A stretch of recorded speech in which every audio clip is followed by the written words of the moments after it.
What a beautiful setting on this 66-degree mid-October evening. Seattle, home of the Seahawks, and Quest Field is filling up for Sunday Night Football.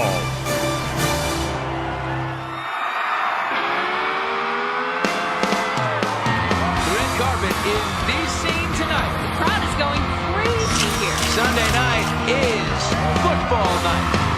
All right, Sunday night, where are you? Just kicking back from the things that you do. You want the big game, we want it too. Hey, Jack, it's a fact, the show's back in town. Saints and the Hawks gonna chuck it around. The stadium's rocking, time to crank up the sound.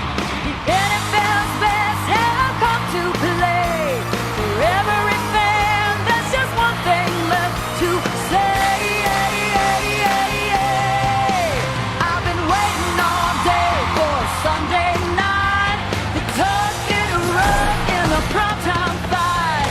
The last one standing gets to turn out the lights. 'Cause I've been waiting all day for Sunday night. Give it to Alexander, and we'll go all the way for the touchdown. Unbelievable! And the Heisman Trophy winner. Bush made it look so simple. Boy, is he fun to watch. Sunday night football on NBC. Al and John are the best on TV. Players already kicked up off the tee. 'Cause the NFL runs on NBC.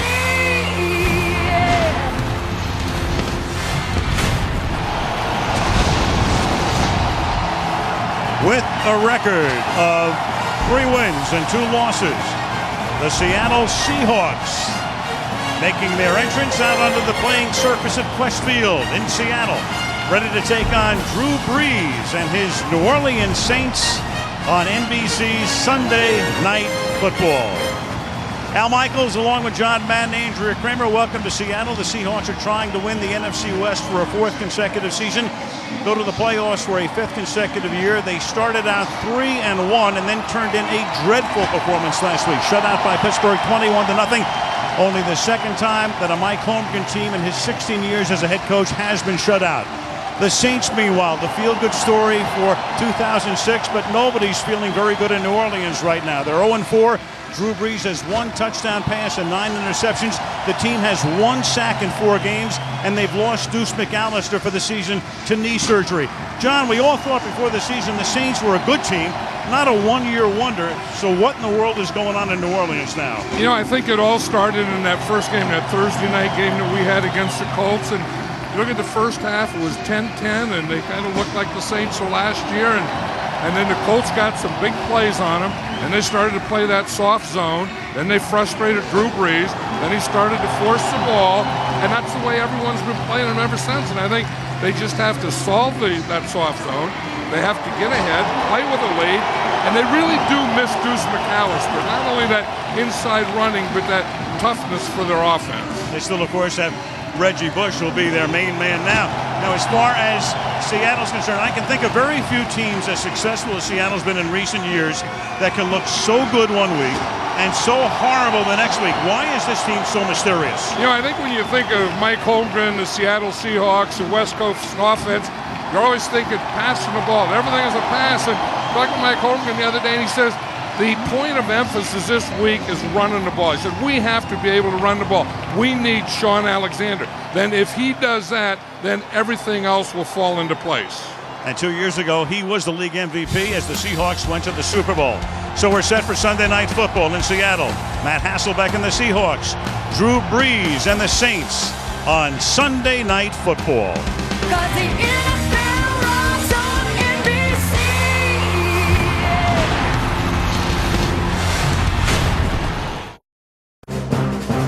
Sunday Night Football is brought to you by Subway Restaurants and the Subway Fresh Fit Meal. Subway, eat fresh. By Ask.com and by Chevy, an American Revolution.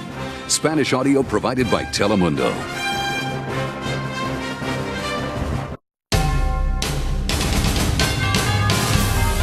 NBC Sports welcomes you to the following presentation of the National Football League.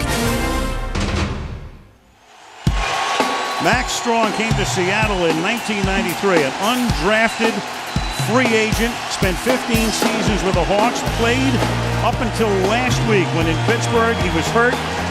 Test revealed a bulging disc pressing against his spinal cord. He decided enough was enough. 2 Pro Bowls, 201 games, and there is a tradition here in Seattle. The 12th man. They hoist the flag before the game atop the Bird's Nest. And there tonight is Mr. Max Strong hoisting the flag before this adoring crowd of more than 65,000 as his career comes to an end, and nobody can appreciate him more than Sean Alexander or Mike Holmgren. And John, when you think about it, if you made a movie about a fullback, a great name for the character would be Max Strong.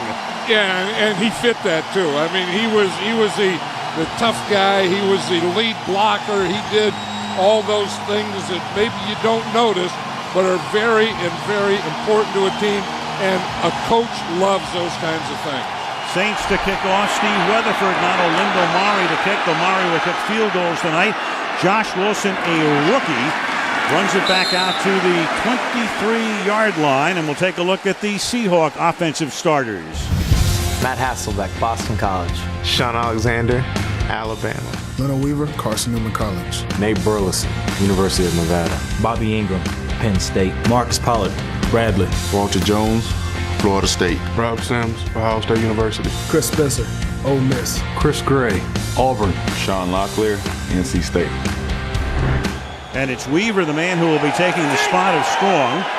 But he, right now, is not in the lineup. They begin with a 2 tight end set to open things up. And this is Bobby Ingram, the 12th-year receiver out of Penn State, taking the place of Deion Branch. They're minus Deion Branch, and they are minus DJ Hackett as well. And there are the guys with Strong retiring, and you're talking about a starter in Branch and a would-be starter in Hackett who's been hurt. And right now, Bobby Ingram, who's normally been a slot guy in the past 2 years, and the number 3 receiver, becomes the primary receiver. Hasselbeck on 2nd down and 5. Shoots one out to Ben Obamano, another guy who's going to get to see some action now with the injuries to Branch and Hackett, forced out by Mike McKenzie. You know, when you talk to Mike Holmgren, he says that his best formation to throw in is 3 wide receivers. And that's Obamano then becomes the 3rd wide receiver. And you say, what pattern is that he just ran? It's a crossing pattern. And what is a staple in this West Coast offense? It's being able to run slants and crosses, and they'll do it all night. Hasselbeck starts with 2 passes, and now he'll make it 3 if he can get rid of it, and he has to dump it over the middle, and it's incomplete. Pressure put on by Will Smith. Let's take a look at the Saints D.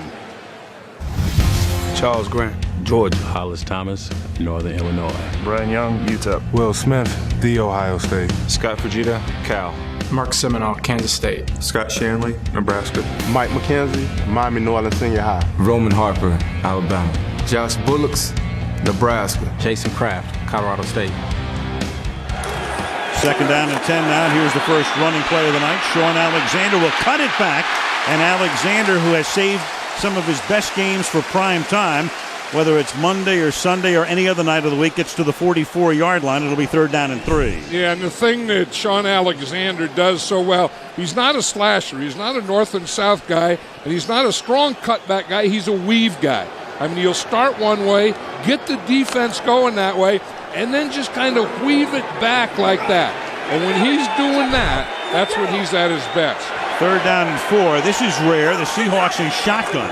This is only the 4th pass of the season. Hasselbeck will attempt to throw from that formation, and maybe that's why they don't use it that much. He couldn't even get that one away. Hollis Thomas is there for the sack, and we mentioned New Orleans had gone 4 games with 1 sack, and now they get one on the first series tonight. And the thing is, they get it right up the middle. The pressure is always going to come from the defensive ends. Make that quarterback step up, and then after he steps up, you need that secondary pressure from the tackles, and that was Hollis Thomas. Ryan Plackemire, and there's a new snapper. Boone Stutz who was signed this week, and the snap is low, and the Saints come up with the ball and going into the end zone for the touchdown. The New Orleans Saints scoring on the botched snap. Pierre Thomas, a rookie who is active tonight because they're going to try to get him into the lineup offensively and spell Reggie Bush from time to time with him, and with Stecker is able to recover in the end zone for obviously the first touchdown of his career. Yeah, and you look at that snap, he bounced it in there, and that's a tough one to get because it didn't bounce. It bounced halfway, he would have had a chance, but it kind of bounced right in front of his feet. And then the Saints got pressure there, they picked up the ball and took it in the end zone. That's maybe the play that the Saints needed to start this thing and get them out of their doldrums. Here's Mare kicking with a sore groin. They got rid of Derek Rackley. He'd been their snapper. They signed that guy, Stutz, and he's already been a key part of tonight's game. New Orleans says thank you very much. 7-0. Sunday Night Football being brought to you by Southwest Airlines with convenient nonstop flights like having your own company plane. By Lincoln Retire. By Sprint, the official telecommunications service sponsor of the NFL. This is the NFL at Sprint Speed. And by Budweiser, the perfect balance of flavor and refreshment. Open up a world of taste. Beautiful sights. Seattle on this mid-October Sunday evening. Quest Field quieted down at the outset here because of the bad snap. The Pierre Thomas touchdown and only his second game in the National Football League. This is Josh Wilson running back his second kick of the night and their second-round draft choice. Takes it up to the 24-yard line, second round out of Maryland. And we'll check in with Andrea Kramer. Good evening, Andrea. Hello, Al. Well, big matchup tonight to watch between former USC teammates Lofa Tatupu and Reggie Bush. Now, Tatupu told me that one thing they have to do is to neutralize Bush's speed by taking away the outside. And the Seahawks want to play the cutback more than plugging holes for those inside runs. But Bush told me that he knows they're going to take away the outside. He can try to outrun them. What he wants to do is try to run straight at them for those downhill runs, even though that's not the strength of his game. For the moment, he spent the entire first quarter on the bench because he was going to get the football had it been a conventional punt. Instead, Seattle with its second possession, and Sean Alexander is stopped after a gain of 1 second and 9. You know, the more you think of special teams, you know, we always know that they're important, but it's one of those things that it's probably not a good idea to mess with during the week. You know, anytime you do, you get a new punt returner that week, you get a new punter, you get a new kicker, you get a new snapper, things foul up. Meanwhile, Hasselbeck almost got sacked and is able to get out to the 25-yard line. That'll be a gain of 1. Scott Fujita makes the tackle. So the Saints, as we mentioned, with just that 1 sack, got one on the first series and nearly get another one here. You know, and the thing is, he has pretty good protection. I mean, it's not a big rush. He can step up. He has a good pocket there, and he's just not finding anyone. And I don't know that they're not open or he's just not reading it properly, because usually in a thing like that you would say it's about protection. That was not about protection. And right now, New Orleans didn't like its personnel before a 3rd and 9 for Seattle. Defensive timeout. 7-0 Saints in Seattle. And we thank the folks across the way over at Safeco Field, which is the home of the Seattle Mariners, adjacent to Quest Field. They've done that before, and we appreciate it. What a sight as you look down into that stadium with its retractable roof, and then right next door, Quest Field, which for my money is as nice a venue as there is in the entire National Football League. In the meantime, we've got a little bit of a delay because our cable cam right now is having some problems. It had come in for a landing near the Seattle huddle, and so while we work on that and the gang tries to get this repaired, the players just for the moment are have retreated to the sidelines. You don't want to fool around with cable cam hovering above you. Well, the referee did a good job. Jeff Triplett, he took both teams off the field.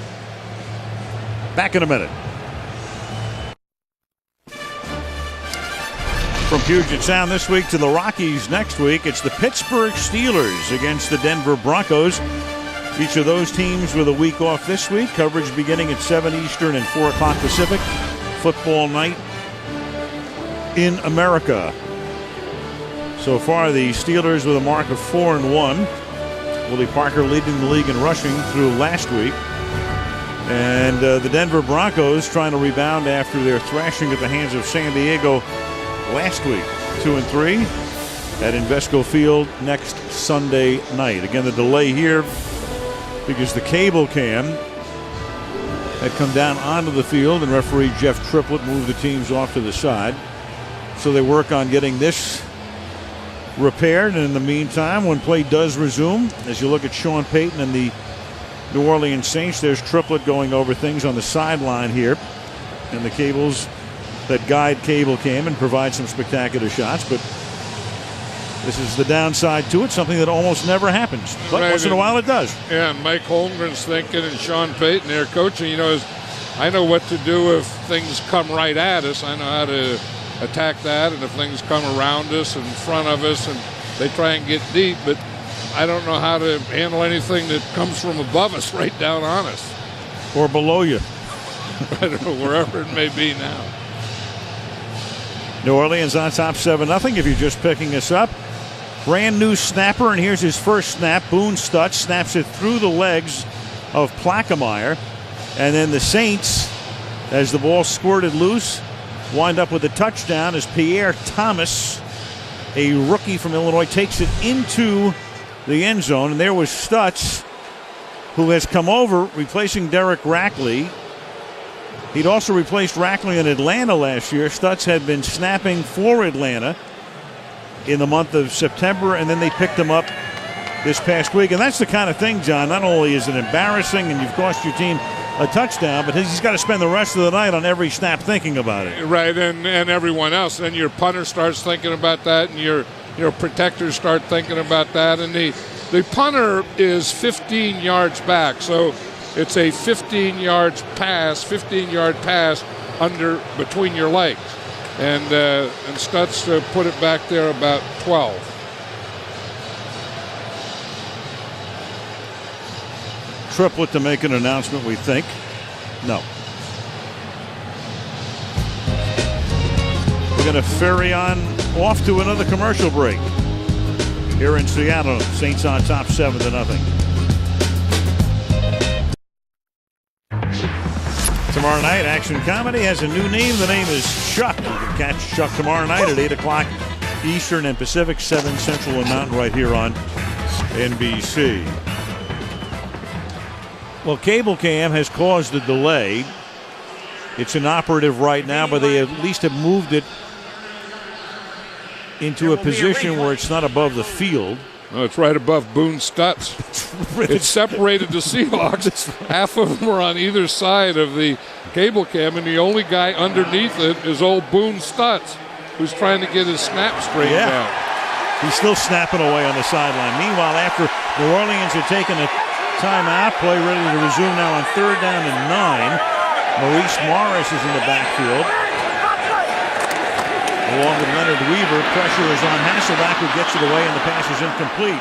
Josh Bullock's on the safety blitz. So the Saints, who've been putting almost no pressure on opposing quarterbacks this season, have put a lot of pressure on Hasselbeck in the first 2 series. Yeah, and that's what the defensive coordinator Gary Gibbs told us last night. He said, we haven't been getting a lot of pressure. He said, but I haven't been calling pressure defenses either. And he said, against the Seahawks tonight, we're going to call more pressure defenses. And you saw that when the safety Josh Bullock's coming on a safety blitz. Not that all eyes are on Boone Stutz. This time the snap is good, and Plaquemire's kick is nearly blocked, but he does get it away. A short kick that is fair caught at the 35-yard line by Lance Moore. So New Orleans will get the ball for the first time. Here are their starters. Drew Brees, Boilermaker. Reggie Bush, USC. Mike Carney, Arizona State. Marcus Colston, Hofstra University.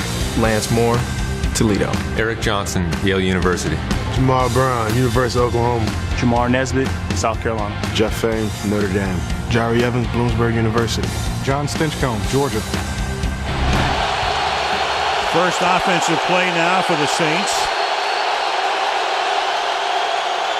And they'll begin on the ground, and they'll begin through the middle with Bush taking it into Seattle territory to the 43. So we keep talking about Bush mainly going outside, but he will run between the tackles, and he will exploit that opening between the tackles. In fact, between the guards, if you give him that kind of an opening. Longest run of his career.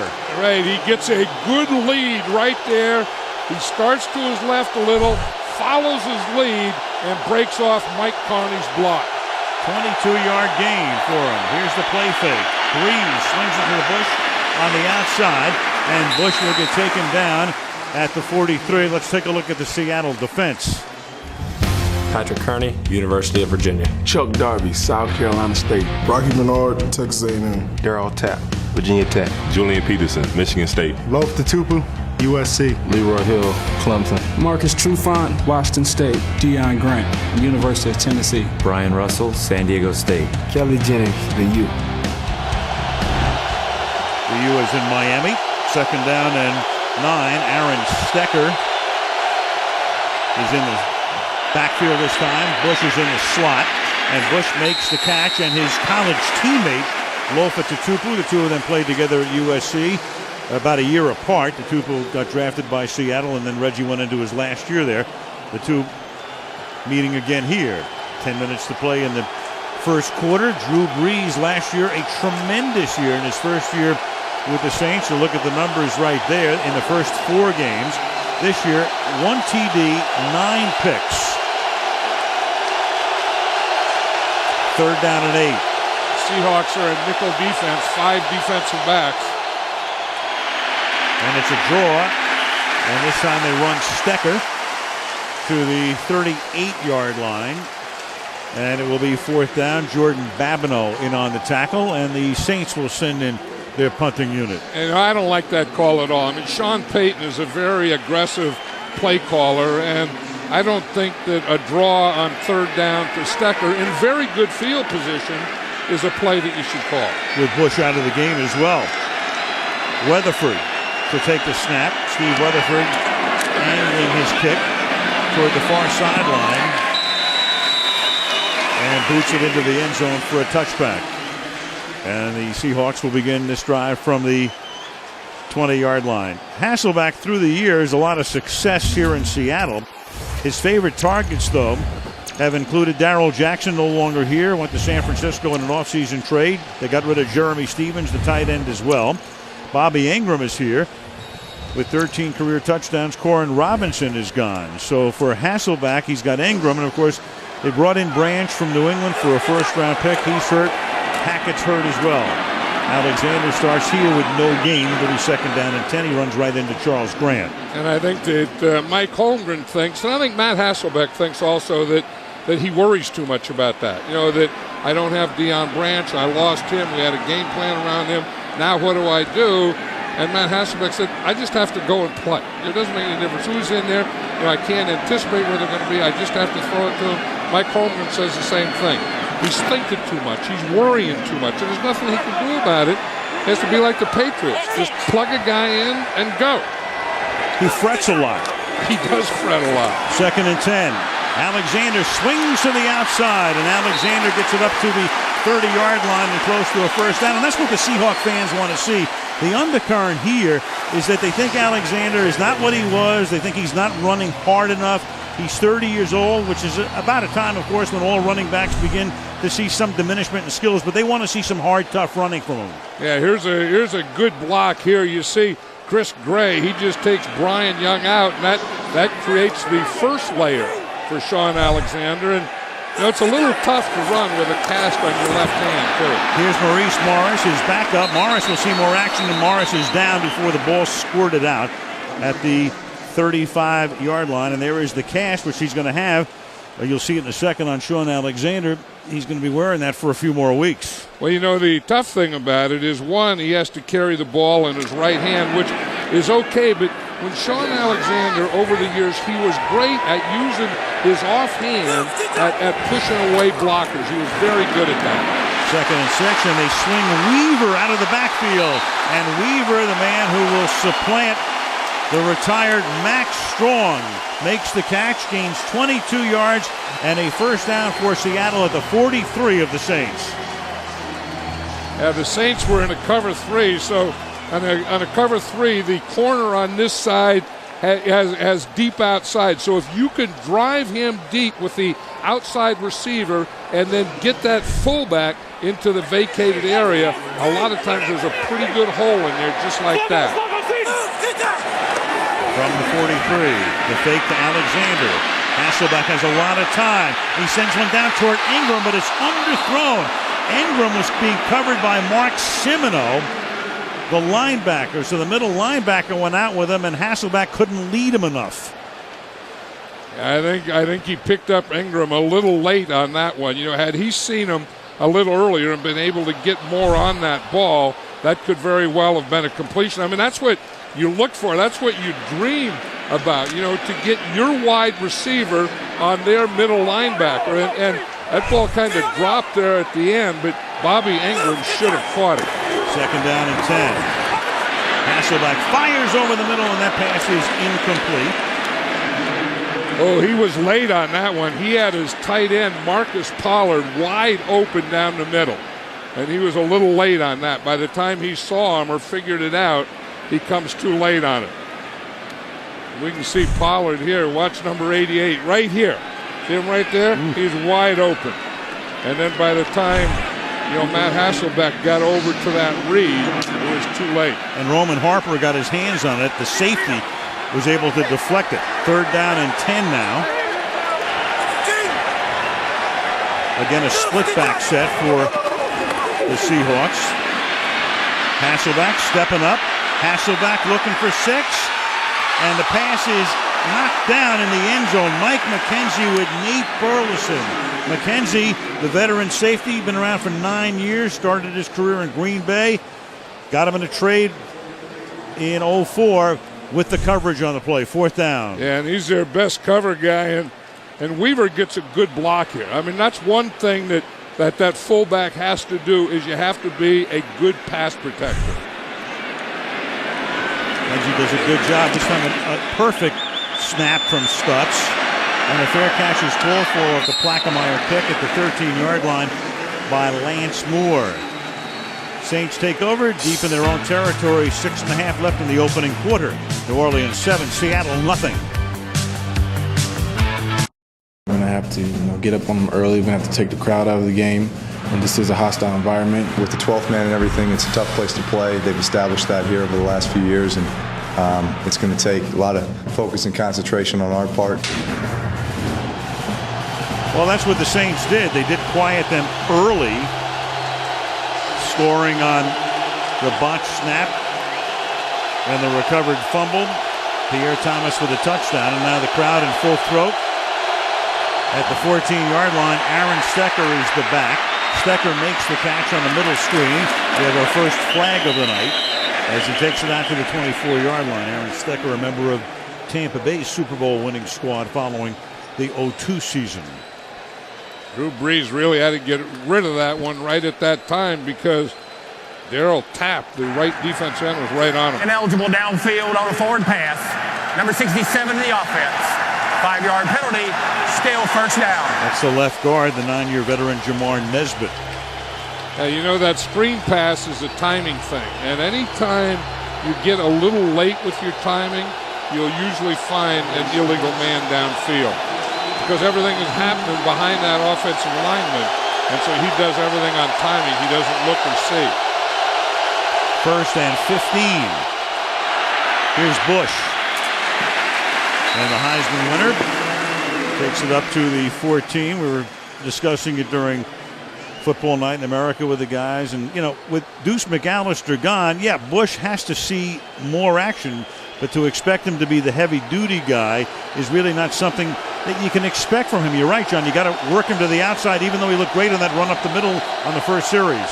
Yeah, and, if you have, a Deuce McAllister or someone that can pound it inside, as a surprise tactic, it'll happen, but he can't be a pounder. 3 receivers to the right, and then they send Bush to the left, and he goes nowhere. That didn't fool the defense. Julian Peterson is right there to make the stop, and it will be third down and 10. That was the thing that Sean Payton was talking about. He said that this is an undersized defense. and what we'd like to do is run right at it. But you don't have Deuce McAllister, and the best thing that Reggie Bush does is run the perimeter, so when you do run the perimeter like that play, you're playing right into their defense. 3rd and 10, Brees from the gun.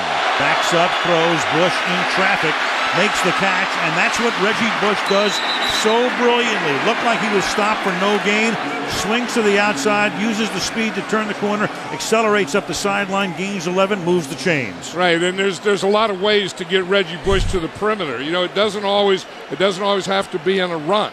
It can be on this type of thing, a screen pass. Now, Seattle plays it well. I mean, they have the guys there. The linebackers played it just like you're supposed to against a normal back.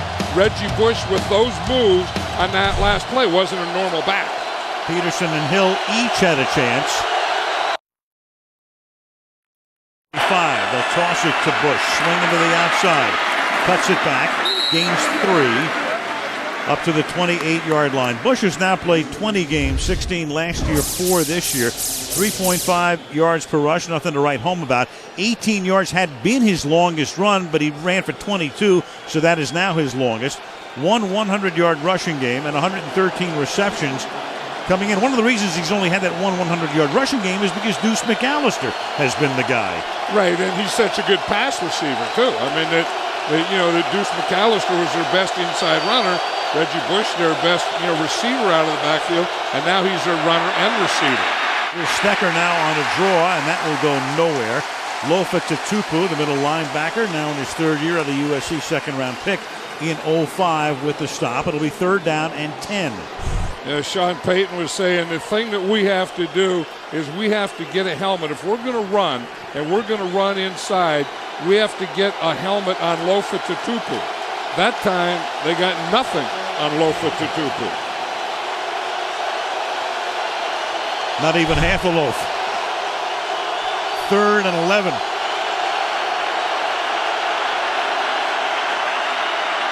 Brees wide open and then punched out after the reception was made, and Seattle's going to wind up with the ball at the 45-yard line. Jordan Babineau came in and punched it out of David Patton's hands, but now New Orleans is going to wind up with the ball at the end of the play. So Patton makes the catch, Babineau with the punch out, and then when it looked for all the world as if Seattle would come up with a football, the Saints wind up with a recovery. David Patton is the inside receiver here. The Saints are in 3 wide receivers, so he really takes that position of the tight end and works the middle. The ball's punched out, and the Saints get it back. At the 45-yard line. Big break for the Saints as Stecker takes it to the 40, and a flag comes in. And that flag is in from the referee in the area. Number 70 offense. 10-yard penalty, still 1st down. Yeah, when the referee, who is the official 15 yards behind the line of scrimmage, throws it, it's on the right tackle. That's the guy that he watches. We saw the punch out. We'll run the play all the way through now to the recovery because Babineau makes a great play from behind, punches it loose, nothing but Seahawks around the football at this point. Tupu is there. And somehow Johnson, the tight end, Eric Johnson, is able to dive in amongst all of the blue shirts and come up with a recovery. That's why those guys are linebackers and Eric Johnson is tight end. 1st and 20, and the pass is incomplete. Intended for Devery Henderson, who's a big play threat and a guy who can pick up a lot of yardage, but the downside to him, his hands. He's been dropping a lot of passes lately, and he has to come out here. And that's why he's not starting tonight. Lance Moore started in his place, and it becomes a confidence thing. I mean, you have those drop passes, and your quarterback loses a little confidence, the coach loses confidence, you lose confidence in yourself. But by the same token, you don't want to give up on the guy. Pierre Thomas is now the running back. He's the guy who scored the touchdown on the recovery. They send Thomas over the middle, and the pass is thrown to the right side, and this is Lance Moore. And you saw Henderson take himself out of the game and checking out his wrist, and Lance Moore is a guy they want to work into the lineup more and more, 2nd year out of Toledo. Yeah, I get the feeling that Drew Brees wanted to work Lance Moore in. He's the inside guy right here, and you see that he's just going to come under control right there at those numbers. And Drew Brees was saying yesterday about Lance Moore, he said, I have the most trust in him from all the receivers. So on 2nd and 20, they get 20. It's a first down now at the 35-yard line. And Drew Brees looked like the Drew Brees of last year. 5 out of 6 to this point. And down the sideline, that pass is incomplete. Marcus Trufant step for step that time, giving Lance Moore no room at all. It'll be 2nd down and 10 for the Saints. Last year, the Saints, a lot of big plays, 71 plays of 20 or more yards, tied for second best in the league. This year, only 7 through their first 4 games, worst in the league. Yeah, remember that Colt game that I was talking about earlier? Once they got ahead, they played him in that soft cover 2 zone, and everyone has been playing him that way, taking away the deep pass, making him work the underneath stuff. On 2nd and 10, here is Bush, and Reggie Bush inside the 20 to the 16-yard line. You know, and that's the kind of inside stuff that Reggie Bush can run. I mean, he's not going to be a power guy. You know, he's not going to be that type of guy. It's not going to be a lead guy, but it's going to be a delay or a draw. Now, we said the thing they have to do is get a hat onto Tupu if they're going to run inside. And here you see Jamal Brown right there. He got his hat, then he got the rest of his body on him, and Reggie Bush makes these kinds of moves that maybe only Reggie Bush can make. In the first quarter tonight, he's had the 2 longest rushes of his career. That's 19, earlier 22. He got a whistle before the pass to Bush. False start. Number 78 of the offense. 5-yard penalty. Still first down. John Stinchcomb, right tackle. And there will be more false starts on the opponents in this stadium than any other stadium in the NFL. And that is a fact. And here comes the graphic verifying that. In Quest Field, 54 opponents' false starts in 18 games since 05. So that's 3 a game on average. That's the 12th man, isn't it? Yeah. They just caught old John Stinchcomb. 1st and 15. Bush. He'll be stopped at the 20, but a good quarter for Reggie Bush. 6 carries for 49 yards, 3 catches for 13 yards. Special teams the difference right now. New Orleans 7, Seattle nothing as we tick down to the end of the first quarter. NBC Sunday Night Football from Seattle continues after these messages. Everyone believes this is not only a winning football team, but a championship football team. And unfortunately, we've started off a little bit slower than we would have liked. We just got to come to work every day, try and get better, and just get one win. The hardest part about being 0-4 is answering the same stupid questions every week. I'll bet. Second quarter begins. Al Michaels, John Madden, Andrea Kramer. Sean Payton's New Orleans Saints on top 7-0. This drive started at their own 14-yard line. They're now down to the Seattle 20. 11 plays, 6 rushes, 5 passes, and it's 2nd down and 14 as we begin period number 2. A toss to Bush, who cuts it back inside the 15, inside the 10. Flag comes in at the end of the play, down to the 7-yard line. Well, he's putting on a show tonight, isn't he? And boy, it's all the things that you know he's going to do. I mean, he's going to try and get outside. They want to get him outside, and then he's going to cut back. So you have to take away the outside, you have to take away the perimeter, and Personal take away the foul. cutback. Face mask. Defense. Half the distance to the goal. Automatic first down. You know, and this was it was a pitch. It was going to go outside to the left. You see, here he has the pitch, and then he just stops, and he sees that they have the perimeter covered. He just stops, cut back, uses the umpire as an extra blocker, and just runs right off him. The umpire goes down, and then they finally get Reggie Bush down, but not until he gets a first down. Face mask on Brian Russell, the safety. First down goal from the 3. Sean Payton calling much better game now. And that pass is caught at the goal line, and in for the touchdown is the tight end, Eric Johnson. So Eric Johnson, who saved this drive by coming up with a fumble recovery when it looked like New Orleans had no chance to recover the David Patton fumble, winds up scoring the touchdown to put them up 13-0, going on 14. And you just see it. I mean, that's the thing. When you have a tight end that can move down there inside the 20. He doesn't always have to line up tight to his tackle. You can spread him out, get him in a one-on-one situation, and let him use his big body on the goal line. Olindo Mare for the point after. So the New Orleans Saints, seeking their first win of the season, have jumped out to a 14-0 lead on the road in Seattle. Adrian Peterson is gone! Anthony Thomason guns it up the middle. Touchdown, San Diego! Goes to the end zone, wide open, touchdown, Randy Moss. Pat still unbeaten, as is Indianapolis, off this week as the Seattle Seahawks now try to regroup. This is a team that was shut out last week, 21-0. Haven't scored tonight. It's 14-0 New Orleans, with Seattle about a touchdown pick tonight.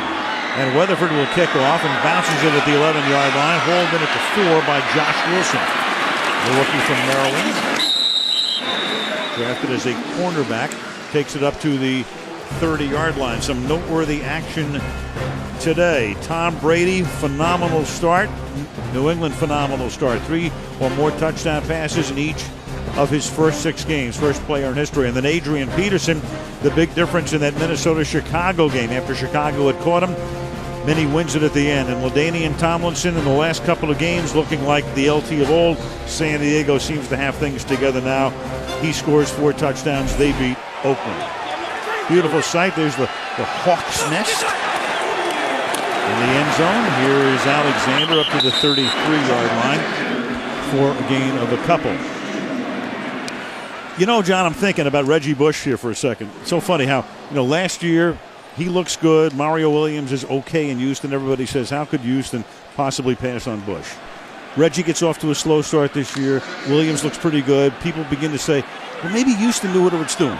Now you got Reggie playing the way he's playing tonight. We're back to Reggie. Yeah, and he's a great player. I think the Saints just have to adjust and adapt to how to use him without Deuce McAllister. Hasselbeck will never win any style points for his rushing, but he does what he has to do there, and that's a gain of 13 and a first down up at the 45-yard line. Well, he has to get something started. He was talking the other day that they want to play up tempo, they want to play with speed, they want to get things going. And I have the feeling that they're not playing with speed. They're not playing up tempo. He said, he has to get in a groove. He's not in a groove. I mean, none of those things that he wanted the other day have shown tonight yet. And then Alexander stumbles and falls down. And, it's funny because I talked about what a lot of folks in Seattle are saying. Here's a guy 2 years ago. He's the MVP in the league. Signs a big contract. Fans wanted to keep him, and they did. Seattle stepped up, and then all of a sudden the whispers begin. He's not running hard enough. He stumbles here, and the crowd starts to boo. Right. I mean, that's what the crowd thinks about him. I mean, they think that he's running a little soft this year. And sometimes if you don't have holes and you don't have cutbacks, and there's no place to go, a runner will look a little soft. 2nd and 10, and that's caught by Nate Burleson. Makes the catch at the 50, setting up a 3rd and 3. Let's check in with Andrea. Well, what you guys say, Sean Alexander seems to come under fire for not appearing to run hard. When I asked him to evaluate his own performance, he said, if you watch my film, you have to conclude that I've still got it. But as a group, we're not all there yet. He said the running game as a whole is young and everyone still has to learn what they're doing. And he also said week in and week out, the defenses just play them differently than what they see on film. His glass is always half full. 3rd and 4 at the 50. Pressure. Hasselbeck gets it away. That'll be a first down. Burleson makes the catch, and he gets taken down by Usama Young, a rookie out of Kent State. They move the chains. Seattle with a first down at the Saint 44. There's that old A-gap blitz that we've been seeing all year when you get this guy up in here to try and draw the center's block to free these 2 tackles. And you have to make the call to get that, and they usually get a free guy because of that. Now, that was only one A-gap cover. That wasn't both of them. From the pocket, Hasselbeck throws too high to the outside of Romano and Burleson are both in the area. 2nd down and 10, and there's a penalty. And I think that's the thing that really bothers Matt Hasselbeck is, he's a rhythm passer. Contact, 38 in the defense.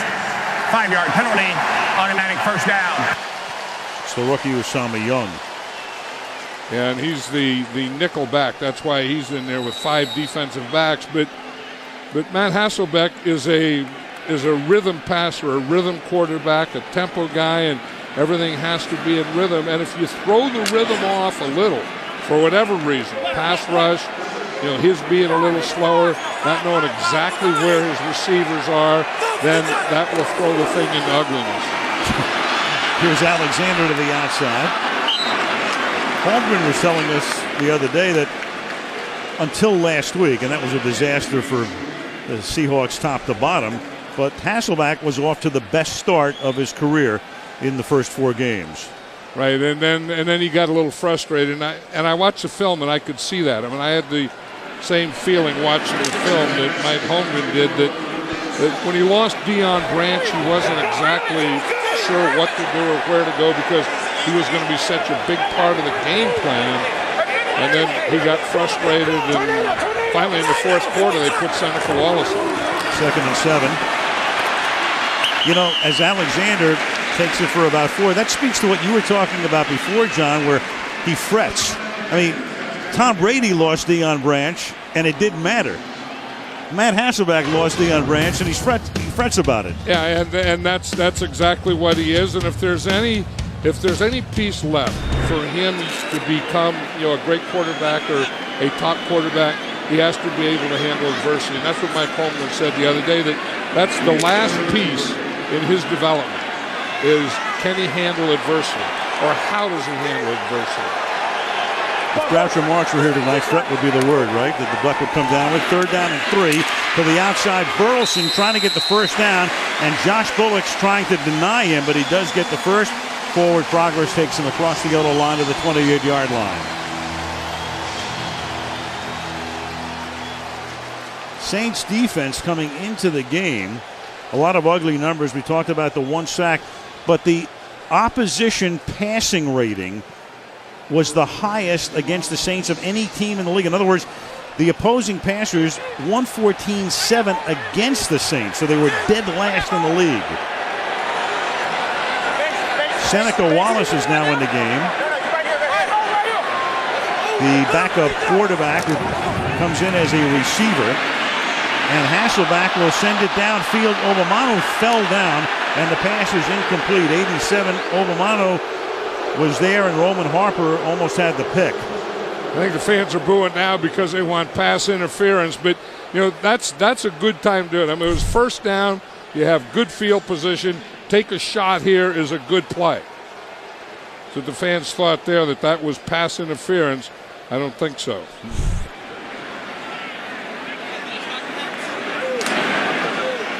Second and 10 now, 9 minutes to the half. 14-0 New Orleans.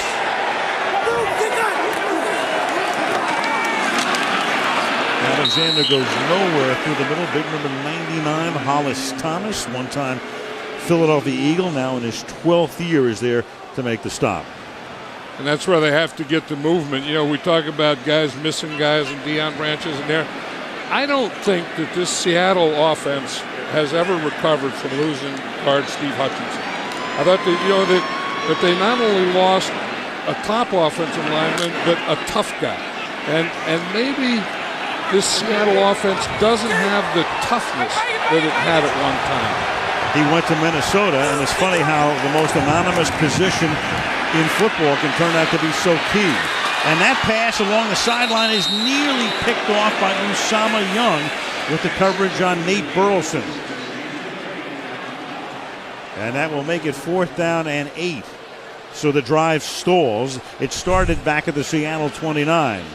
That's one of the guys, Usama Young, that the coaches of the Saints really like. I mean, he's a rookie, 3rd-round draft choice, and they think that he's going to be a good one.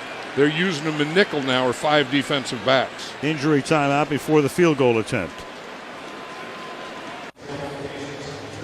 Aerial coverage tonight brought to you by Gillette deodorant. That's the Space Needle. Back we come after Usama Young shaken up, taken to the sideline. 44-yard attempt here for Josh Brown. 15 consecutive field goals. Hasn't missed since last December 2nd at Denver. And this one is blocked. So sure enough, you put it up. It's the old kibosh. And so Brown misses for the first time since week 14 last year. 8:06 remaining. It's still 14-0. Josh Brown's been pretty automatic, but this time it's Josh Bullock who was actually on his way down when he was able to get a hand on it. Here's the block. Yeah, he's the second guy in coming from the right. He's right there. Now watch him. He gets the inside, hits that gap, gets up in the air, and like you say, he blocks it on his way down. But that's the wings block. I mean, you have a wing and a tight end, and Josh Bullock split the wing and the tight end. The wing has to step down, and if you're going to let one guy go, let the outside guy go, not the second guy in.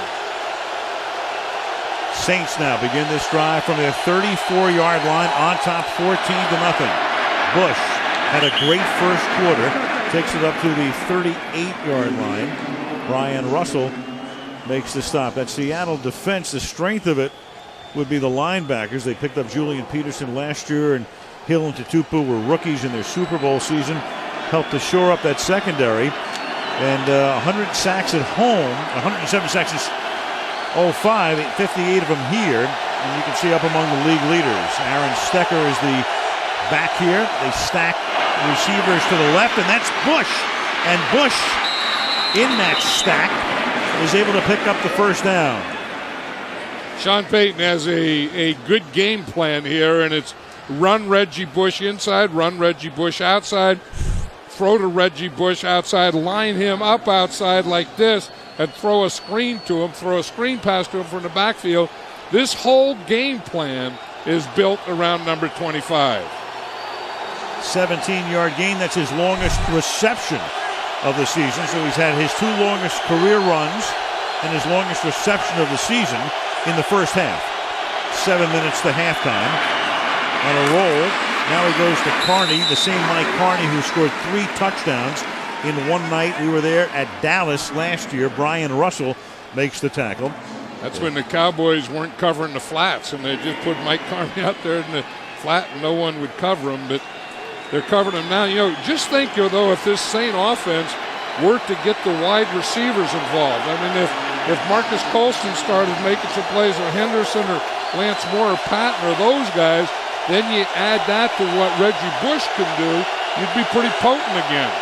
Neither Colston nor Henderson has a catch yet. 2nd and 5. Over the middle, that's Bush. Reggie trying to pick up a block from Carney and steps out of bounds at the 29-yard line. That's a first down. You know, we talked to Reggie Bush about that, a couple of weeks ago, the last time we had him, and he says sometimes, you look and you see all those defenders there, and he said you just go out of bounds or you go down and end the journey right there and come back for another one. And when you get first downs, that's good. And when you're Reggie Bush, that's okay. 108 yards from scrimmage for him. Some more here, you bet. Turns the corner, picks up the first down, and then Russell shoves him out of bounds. It'll be first down and goal. And Reggie Bush has now carried the ball 9 times for 87 yards. That's a 22-yard gain. So the 3 longest rushes of his career have come in the first half tonight. And you have to think, and I think that's why the fans are starting to boo now, everything is going to Reggie Bush. If he's out there, they're going to throw to him. If he's inside, he's going to run. Why can't you stop him? And what he does, he starts inside, holds that whole defense to the inside, and then outruns them to the outside. Pierre Thomas is the running back. They'll give it to Lance Moore on the end around, and Moore will find his way into the end zone. That's what I was saying. If one of those wide receivers would start making plays in addition to Reggie Bush, this is going to be a very, very potent offense again. You're going to see Lance Moore. He just comes on an end around. And again, they're worried so much about Reggie Bush now, as they should be, that I think that any other player on the Saints team could now make big plays. Extra point for Maury. And just when you might have thought the New Orleans Saints were dead, out of the crypt they have come. 21-0 Saints in a stunner in Seattle. Believe in the 53 guys that are with you, that are traveling with you. Believe in the guys in the locker room. Nobody else matters right now. Last year, we were playing for Hurricane Katrina, but now this year is more so about us, about showing ourselves that we can compete with the elite teams. Well, they're showing it tonight. Reggie Bush, 3 longest rushes of his career. They've played a magnificent first half, offense, defense, and special teams. And have a kickoff that will be hauled in at the 11-yard line by Courtney Taylor. Courtney Taylor is a rookie out of Auburn, and he's up to the 37. Jay Leno this week. He'll have Jerry Seinfeld, Reese Witherspoon, James Spader, Gloria Estefan. Barack Obama will be there, Greg Grunberg, and Holly Berry, all on the Tonight Show. Space Needle in Seattle. Reggie Bush talking about last year playing for the city post-Katrina. Sean Payton said something interesting to us last night in regard to the city as Hasselbeck tries to begin this long climb uphill and the pass is incomplete. Sean was talking about, the town and all of that, and he says, last year we were helping the town. He says, now, he said, with all the emails they get and the correspondence, the town wants to help us. They're saying, hey, we're still behind you guys. Come on. And I think, for good reason, too, that, this is a team that basically is the same guys, and it was a feel-good story, as you said last year, but then they became a real good team, and then they, in the championship game, and they deserved to be there. They basically had the same people. Here's Ingram busting a tackle and picking up a first down with some hard running after the catch off the play fake. McKenzie and Josh Bullocks make the tackle, and they'll spot the ball at midfield, first down. Yeah, and I think the Seahawks have to get to some of this stuff, some movement, get Ingram, in the slot, and just those timing and rhythm passes. I mean, Matt Hasselbeck is not throwing the ball well deep tonight. I mean, everything that he throws deep, it just looks like he's just flinging it up there. So he has to get to that shorter timing, rhythm stuff. Timeout, Hawks.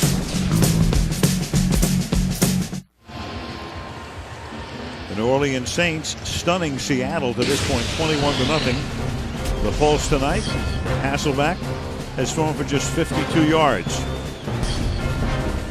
There's the story right now. Reggie Bush, 130 total yards, 88 rushing.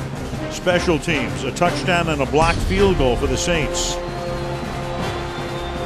And Drew Brees has been on the mark as well, 9 out of 11. Set up a screen here, the Weaver, the fullback. And Weaver, before getting tripped from behind, falls forward for a first down. Tackled by the defensive tackle, Hollis Thomas, first down to the 39-yard line. Mike Holmgren, has to be upset. I know he was upset all this week because, he'd been shut out by the Steelers 21-0 last week. And now it's just carrying over into this game. So, in the last game and a half, he's been down 42-0. They've given up 42 unanswered points, the most consecutive points ever given up by a Mike Holmgren coach team. 7 years in Green Bay and now in his 9th year in Seattle. Blanked by Pittsburgh last week and down 21-0 tonight. Yeah, and Matt Hasselbeck is a rhythm quarterback, as we've been saying, that he has to get into the rhythm. But it's also Mike Holmgren's job as a play caller to help him get into that rhythm. Second down and 8. Alexander to the 34-yard line. Their deepest penetration to the 26. Mike Holmgren through the years, great at home.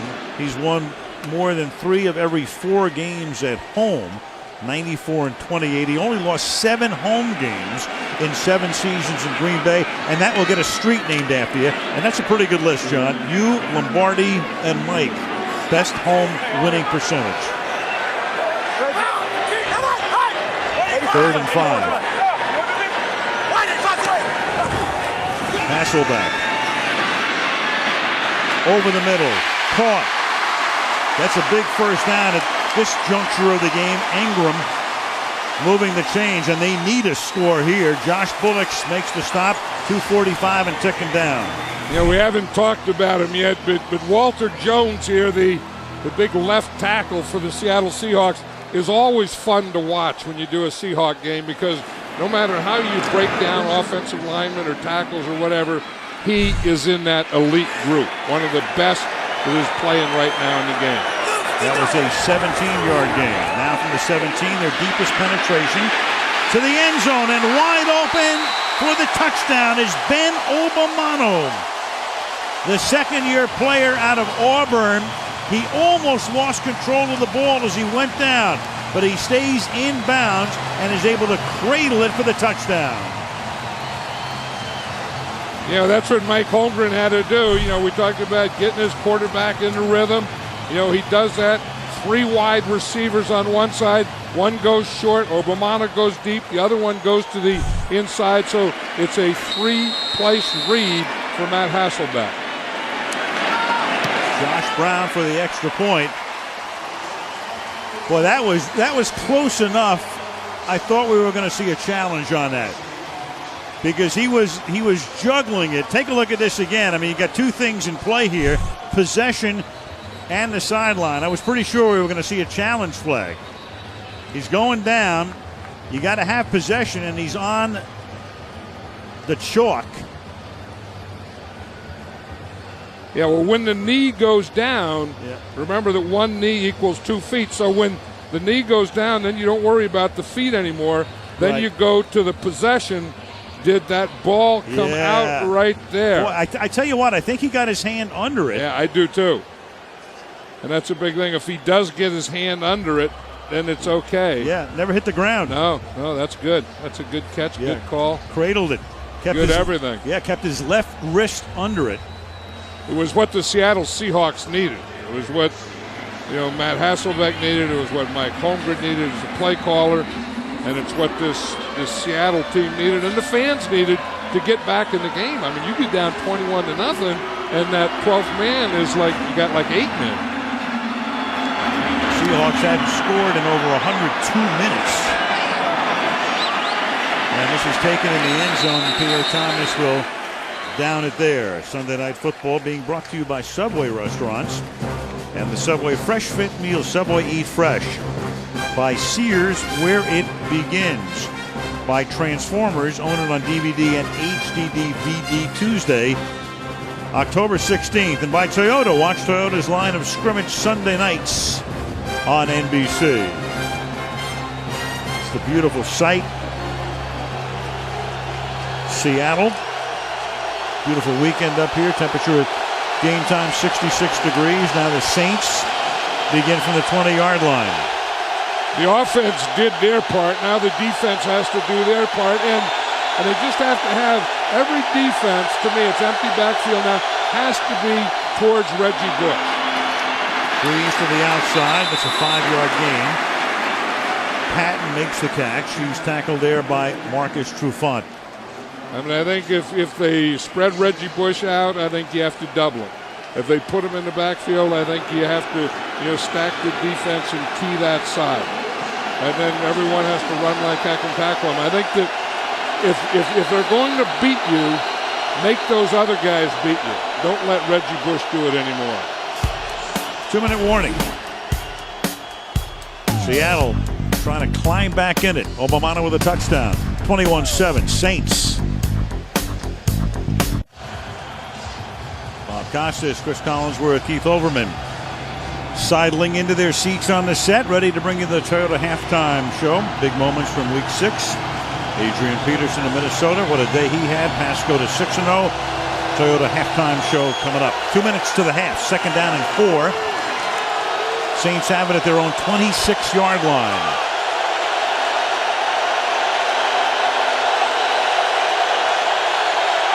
They'll use a silent count now on the center's head. From the gun, Brees is going to go deep down the sideline, lays it in just perfectly for David Patton, who makes the catch and goes out of bounds at the 38-yard line. Beautiful throw. Well, you're right. I mean, that's the thing that they needed is a big play. David Patton is the outside receiver. He beats his guy right there on the line, and Drew Brees throws a perfect pass. Watch that. I mean, it's right over Kelly Jennings' hand and right into the hands of David Patton. 36 yards. Right, and the perfect place in the field to do it and the perfect time to do it. 1st and 10 at the 38. Saints have one timeout. They stack their receivers. Trips to the left. And then it's dropped by Colston. They had it set up. Colston had blocking out in front. And the 7th-round pick out of Hofstra, who broke in with a big splash last year, has not caught a pass in the first half tonight. Right, and you can see on that play there, he's fighting everything. And that's one of the Saints' big plays. They put a bunch out wide, 2 in front, 1 in back. Then they just throw it out to the guy in back. It was Colston that way. And then the 2 guys in front become lead blockers for him. They'll also do that with Reggie Bush, put him out there and run that same play. Bush flanking Brees. They send Reggie out into the pattern. Brees looks over the middle, finds the open man at the 21. That's David Patton.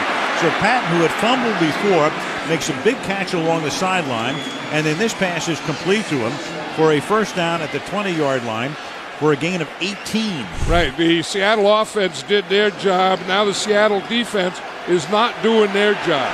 This is great protection. They had a line stunt on both sides, and the Saints picked it up perfectly. And that is Patton. So he's been going to Patton on this drive. That's 3 catches for him on this drive. He goes out of bounds at the 13-yard line with 1:19 remaining. John Payton, a very aggressive play caller, and Drew Brees likes that. We talk about Matt Hasselbeck getting in a rhythm, and I think that Drew Brees, maybe all he needed was a lead. It seems like all year he's been playing from behind and have to force and play uphill. He does not have to play uphill tonight. Led the league in passing yardage last season. 2nd and 3. Gets good protection.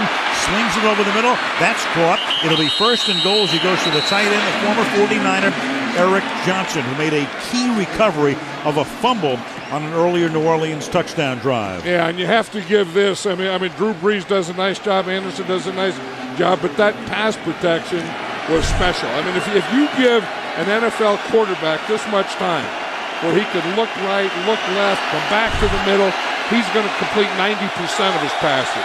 1st and goal with 45 seconds. Fade, and that is juggled and not caught, and again it's Colston who can't hang on. Kelly Jennings is with him with the coverage. 38 seconds and 2nd down and goal. You just feel that Marcus Colston is just fighting everything. And we saw him on that screen pass, fight it, and you see here, instead of being loose and relaxed up above, he's very tight, and he's fighting the ball rather than just plucking it. 5-inch advantage and position on that play, and couldn't bring it in. I think you get the ball to Reggie Bush here somehow, don't you? I would think so, but before that, you've got action up front. And Seattle had actually called a timeout before we saw the movement. I think he had a pattern to Lance Moore out there in the left that he was trying encroachment. to go to. Number 95 in the defense. Half the distance to the goal. Still 2nd down. That was Ellis Wims before they could get the timeout called.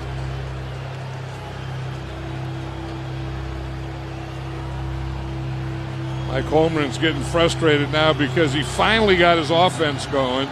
And got the score to 21-7. 2 minutes left. Okay, now the defense, take over for us, and they didn't. This drive started at the Saint 20, 2nd and goal. The fake to Bush, and then the pass to the back of the end zone is incomplete. Johnson looks to see if there'll be a flag. He got tangled up going to the back of the end zone. There is no flag. 3rd down and goal with 33 ticks. Yeah, that was good coverage by the Seahawks here because it was a good play action. I mean, when you get Reggie Bush coming in like that, everyone has to go after him, and everyone has to because he's been killing you all night, but they only had a 1-man pattern, but they still had 2 defenders on him. 3rd down and goal. Hawks trying to limit them to a field goal. Saints trying to make it a 3-touchdown lead. They're going to go to Colston, and this time he makes the catch. He didn't fight that one. Nope. Turned around, got positioned again on Jennings. Touchdown Saints. And you're right, John. Sean Payton, an aggressive play caller. He has a 14-point lead, 2 minutes to go. Instead of calling conservative plays, maybe getting a couple of first downs, trying to set up a field goal, down the field they go in a hurry. Right, and that's the way to do it. I mean, he got that big one to Patton.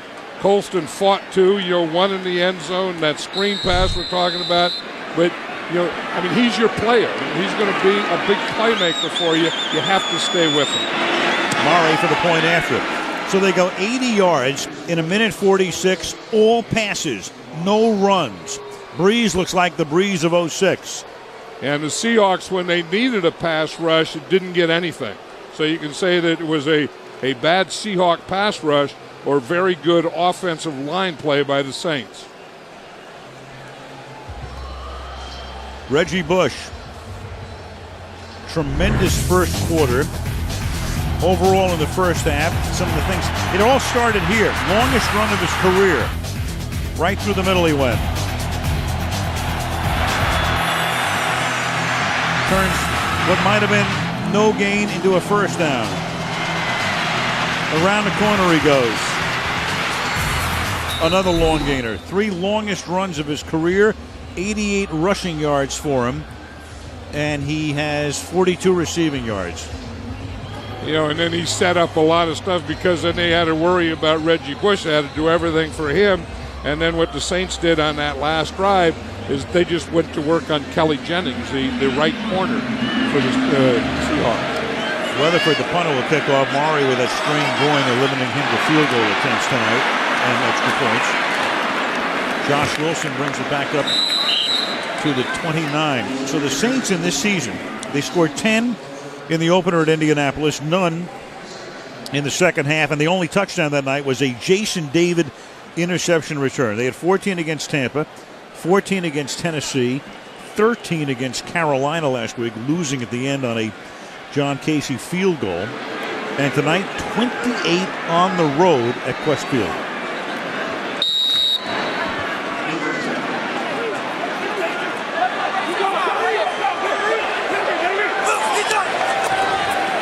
Hasselbeck.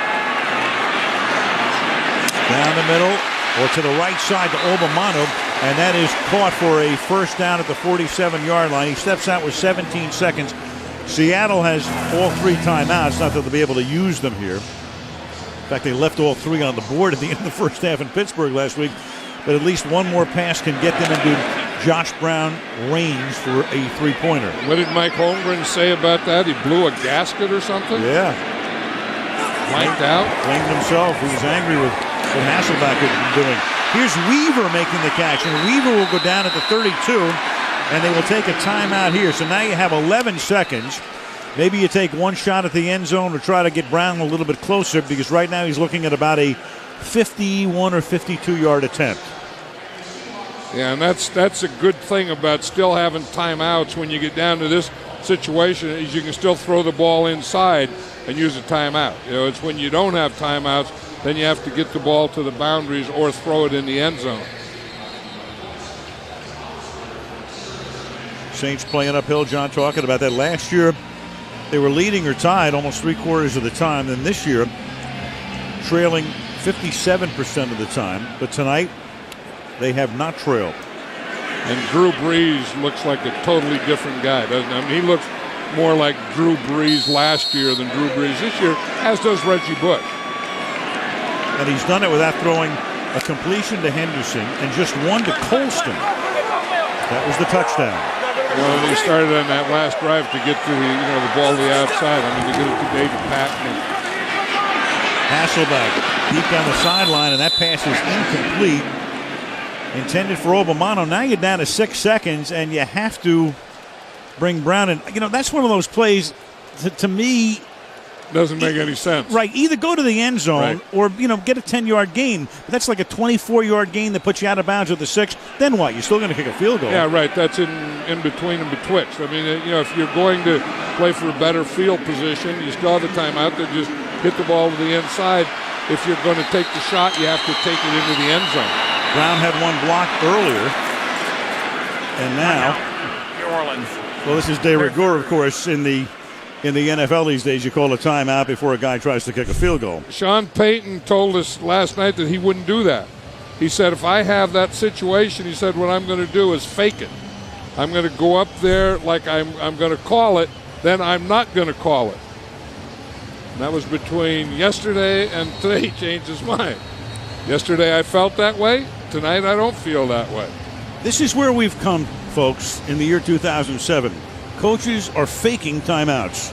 Yeah, and I don't like that at all. I mean, I don't like the coach calling the timeout, especially after the guy kicks the ball. I mean, they're going to have to change that rule somehow, because what happens, the timeout comes from the back of the kicking team, and I don't like doing stuff from the back.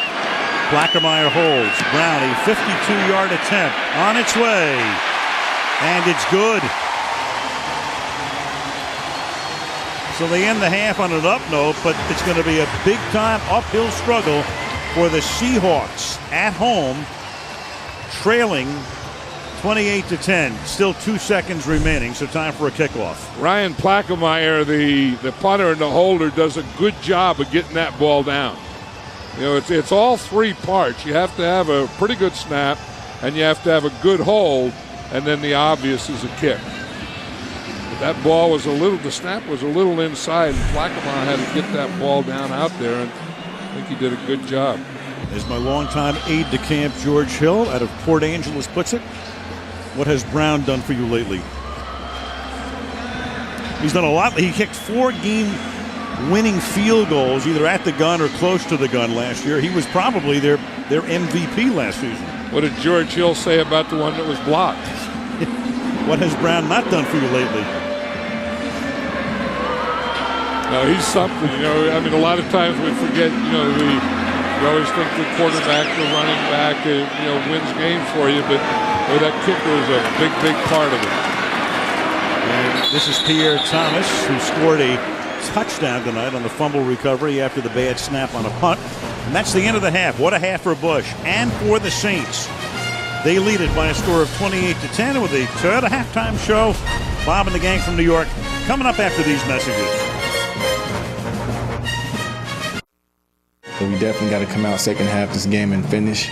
We find ourselves, kind of at the bottom of the food chain right now. We understand that there's going to be times like this.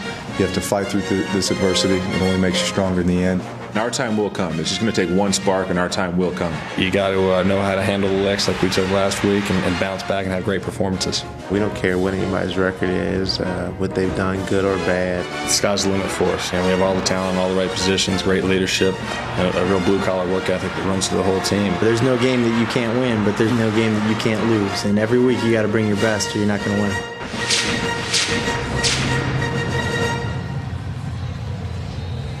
Al Michaels with John Madden and Andrea Kramer. We start the second half at Quest Field in Seattle. And the New Orleans Saints may have started the night at the beginning, or at the beginning of the night, been at the bottom of the food chain. But don't tell that to the Seahawks right now. 18-point lead. And the opening kickoff here in the third quarter is downed by Pierre Thomas. Brees and company start from the 20. We go to Andrea Kramer. Needless to say, when I talked to both coaches at halftime, they talked about Reggie Bush. Sean Payton said he's doing a great job of attacking the line of scrimmage, and while he's conscious of his number of touches, he will keep feeding him the ball. As for Mike Holmgren, he said, Reggie Bush is killing us. He's quicker than we thought. They have to contain him on the backside. As for his own offense, he said they have to try to get some balance and run the ball. Well, let's see what they can do with Reggie Bush here as we start the second half with a play fake to Bush and then a pass up to the 29-yard line. Pulled in there by Lance Moore. It'll be second down and 1. Big first half for the New Orleans Saints, who've been having major problems on offense. 258 yards.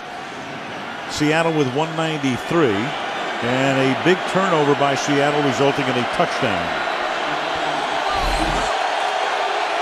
On second and 1, they give it to the fullback, and this is Mike Carney, who may not have gotten enough.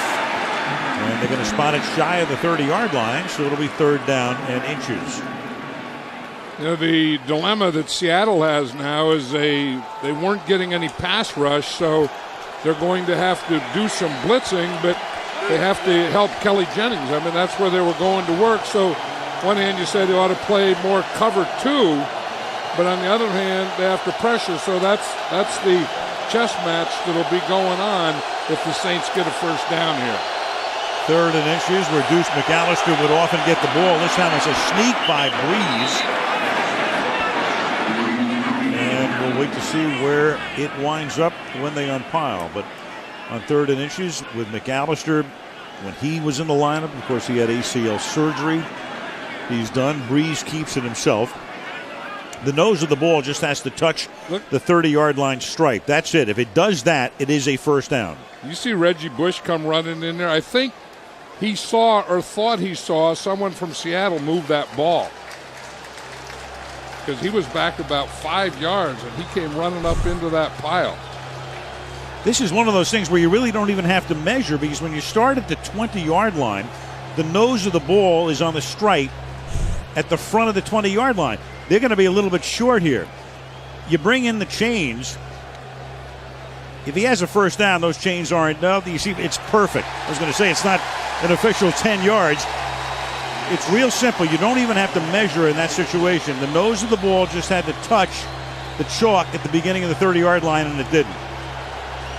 And you get that quarterback sneak, and you get that big pile up in there, so it's hard to find exactly where the ball was when the knee went down. Well, the Saints don't bring in the punting group.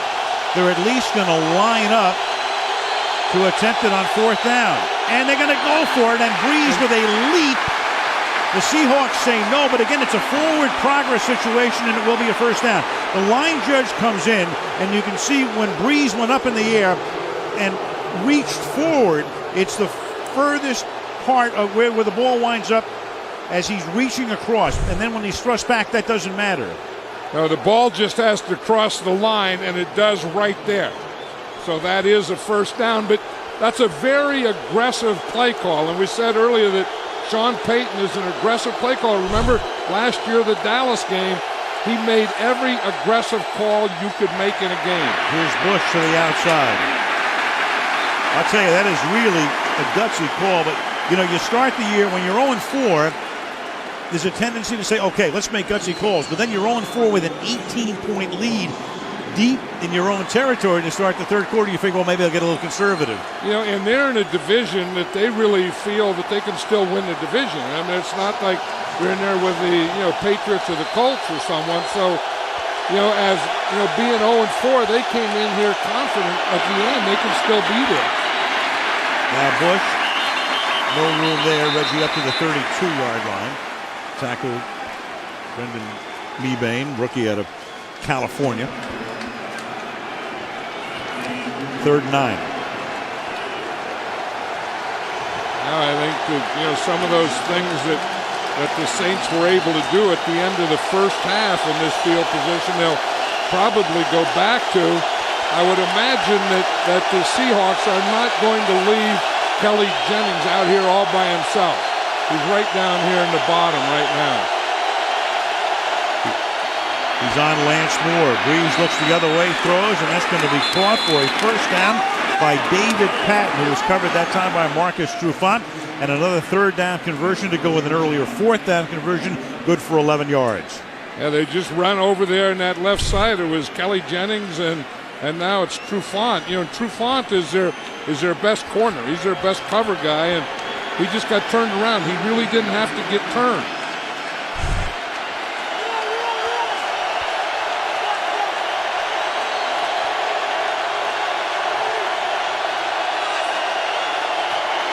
To Bush in the flat. 2 Seahawks are there, and they're able to stop him. It's Jennings and Peterson after a short game. And Bush and Tutupu with a little smile from Reggie, of course, teammates at USC. Yeah, and that was one of the matchups. I mean, if Reggie Bush is going to run the ball and someone is going to make the play on him, it has to be Tutupu.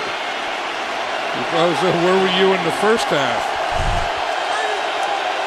Tutupu was in the middle. He was looking at Trufant. 2nd down and 8. Bush gets tripped up by Tutupu, but he sets up a 3rd down and short. 3rd and 2. And these are the types of things that that he can do inside. He's not going to be a power runner, so it has to be delay stuff and a counter like that where you start one way, go back the other way with a lead.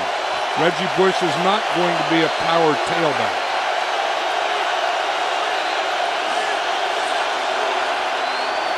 Three receivers to the left, and they give it to Aaron Stecker, and he takes it to the 48. Now Peyton faced with a 4th and 1. He went for it on 4th and inches from the 29-yard line, but now he's going to send the punting unit in because this is not 4th and inches; it's a full yard. Yeah, and I would have been more aggressive on that 3rd down call. I mean, that's the second time in this game that he's got a 3rd down and manageable yardage, and he ran the ball to Stecker. And I don't know that that's the guy that I would go to on a 3rd down when I need a play. Steve Weatherford. Saints punter. Sends it down to Nate Burleson with a fair catch at the 14-yard line. Hawks get the ball for the first time in the 3rd. 18-point Saint lead.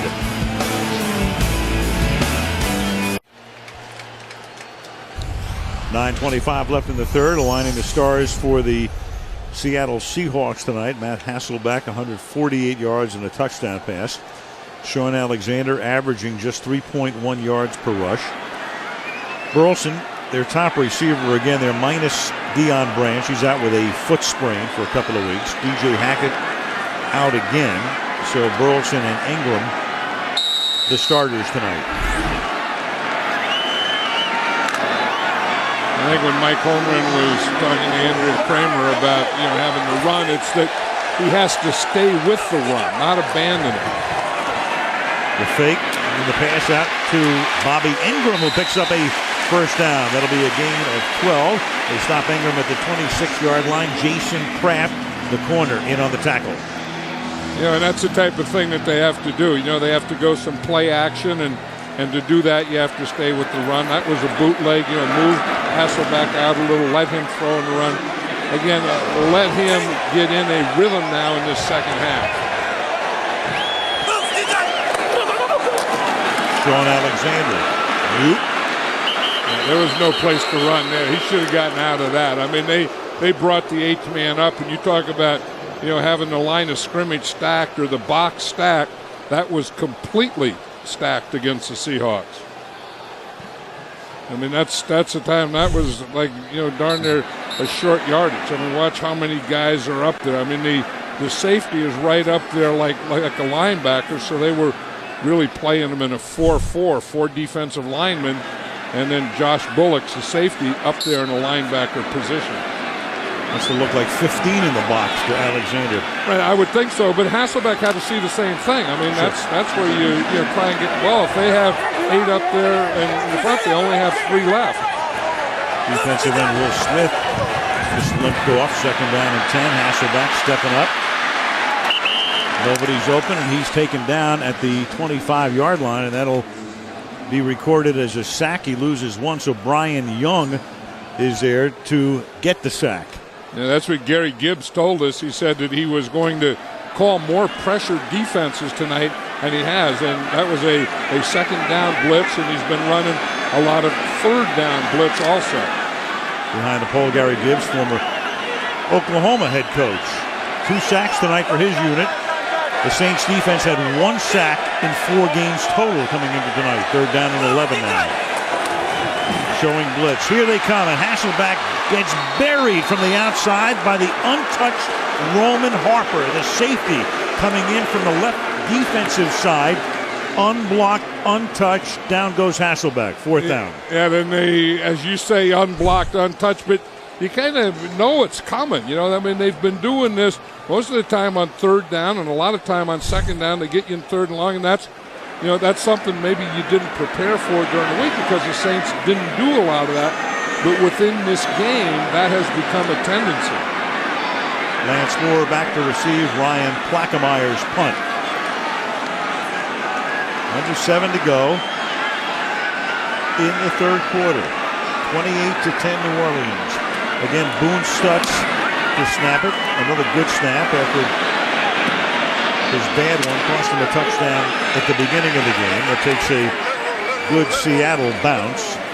And New Orleans will start from inside its 30-yard line. 6.5 to go in the third quarter. 3 sacks tonight for the Saints.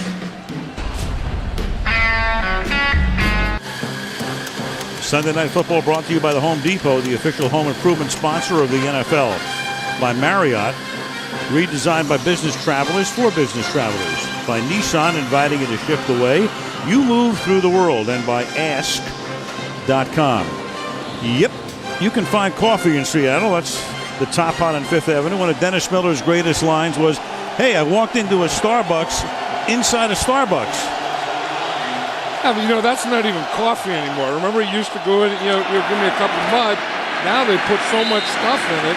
And if you ever get behind someone that orders 3 of those things, forget it. You are in line long enough to build another Starbucks. 2nd and 9 after a gain of 1. Because one thing that you want fast is you want coffee fast. Right. You don't want to wait for coffee. I never understood it. I see people standing outside waiting in line. I go, what is this? Because someone in front of them is ordering a mocha latte. Yeah, Mochaccino, 2nd and 9. Bush stepping out of a tackle and takes it up to the 32-yard line. Reggie. Take a look. I'll tell you, he's really pulled the cork tonight. There was a little time where he wasn't taking things up in there and he was hesitating a little, but tonight he keeps his feet moving. You say, what is a jump cut? Those moves right there were jump cuts. There's a jump cut right there. He is very tough to tackle. You say, boy, they missed a lot of tackles. You're not trying to tackle a normal guy. He's out of the game on this play on 3rd down and 7. And that's Brees throwing for a first down. So Brees looking right, and then he finds Billy Miller, the number 2 tight end, and Drew Brees, who had a sensational year last year and was really having his problems coming in. 1 touchdown and 9 interceptions. Looks just the way he did for much of last season. Leroy Hill, the linebacker, was right there on Billy Miller and Drew Brees. The thing that was great about that throw is he didn't throw it to Miller as much as he threw it away from Leroy Hill. From the 41, Stecker finds a hole, gains 9. He takes it up to the 50-yard line. It'll be 2nd down and 1.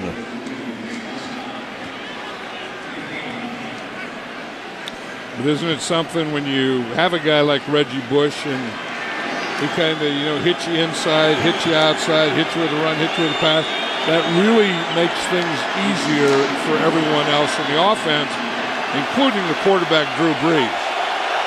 Reggie was over on the sideline a moment ago before that shot, stretching out his right leg. It's 2nd down and 1 on a slant.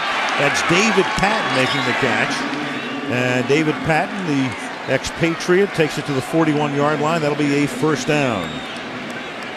I remember talking to Drew Brees over the years, and he really feels comfortable with David Patton. I mean, Patton is one of those guys, 11-year vets, and he knows, when he calls him on a pattern or slant or anything, he knows exactly where he's going to be and when he's going to be there. David's been with the Giants, Cleveland, New England, Washington, 15. He caught 5 passes all season coming into tonight. You've got a flag. You've got a free play because it's against the defense, and it is out of bounds. Devery Henderson went out. He was pushed out or forced out by the coverage of Kelly Jennings and can't make the play in bounds, and there's a flag down. Offside defense, number 99. 5-yard penalty, still first down. So a free play, Rocky Bernard. It'll be 1st down and 5. And I think you knew they were going to do that in the field position here. 1st down is a perfect time to do it. Now, what does Devery Henderson do wrong there? He gets too close to the boundary. So the only place that Drew Brees can throw it is out of bounds. Now here's where the guy should run, because if he runs in where those arrows are there, then the quarterback can throw it over his head, but he can throw it to the boundary. When you get that close to the boundary, there's no place to throw it except out of bounds. 1st and 5, and going for the End zone with David Patton. The pass is incomplete, covered by Marcus Trufant. Patton tonight, we mentioned 5 catches all season. He has 7 catches in this game alone. This is good coverage here by Marcus Trufant, because we were saying on the other side, Henderson didn't take the right route. That one, David Patton did take the right route. David Patton tying a career high, and he's been in the league since 1997 when he broke into with the Giants. Bush still out of the game, 2nd down and 5. They give it to Stecker. Stecker cannot get away from Darryl Tapp. No gain. It'll be 3rd down and 5. 3:15 and ticking down in the 3rd. Yeah, that was one of the things that Sean Payton says you really have to watch, because you know what Reggie Bush can do and who he is, and then you want him to take some of McAllister's too, and pretty soon you find out that he has way too many touches, and you want to kind of control that. So on one hand, you say, why isn't Reggie Bush in there? And on the other hand, you say, hey, you have to give the guy a little blow once in a while. 3rd down and 5. 98 rushing yards for him. Brees throws, that's caught, and that'll be a 1st down as he goes to Lance Moore, who leans across the 30, and that'll be a 1st down at the 29-yard line. Someone's probably saying to Lance Moore, you can do more than catch it for a 1st down. You can, get up and run with that thing, or you can, catch that thing on the run. We're not just trying to get 1st downs here. Although I'm impressed with the Saints offense tonight, and I'm impressed with Drew Brees and what he's doing, and obviously Reggie Bush and Sean Payton's play calling. Reminds me, again, of last year in the Cowboy game. From the 29, Brees. That pass is incomplete. Intended for Miller, the tight end. The coverage by Julian Peterson, the outside linebacker. That Sunday night game in Dallas. New Orleans did everything right that night. Among other things, Carney scored 3 touchdowns. Brees was on fire. There was one of the touchdowns. Big night for Bush. And that's when we knew the Saints were for real, and they weren't a one-year wonder. Recovering an onside kick and killed the Cowboys 42-17. Yeah, he started attacking the whole game. And Patton has just established a career high with his 8th catch, tackled by Jennings. We go to Andrea. Guys, and speaking of that Dallas-New Orleans game, on Friday, defensive backs coach Jim Morris showed his secondary the entire game. He wanted them to see what the Saints were capable of. He said, I'm familiar with them, having coached in Atlanta. Seattle's not. He tried to explain to them how talented they really are. This is not just an 0-4 team. And it's interesting that Brees also watched that game as if to give him something to rally around. 3rd and 1. Brees rolling to his right, throws, and that'll be a 1st down. Aaron Stecker makes the catch. Drew telling us that he went back and he was having a miserable year coming in. 1 TD, 9 interceptions, and he said, I went back to look at the film of that game to see what we were capable of doing. Yeah, because that was as close to perfect as Drew Brees has been, and this offense was as close to perfect. So he wanted to see, what was going on then that's not going on now, and he felt speed was one of the things. Well, they've had speed tonight.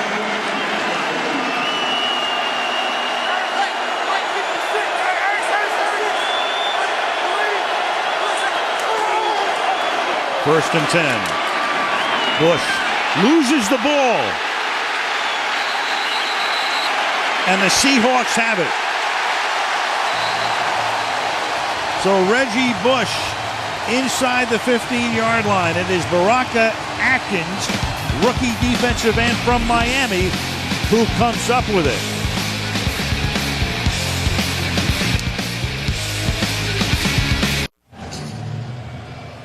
Reggie Bush fumbling. Julian Peterson's the guy right there, 59, who put the lick on him.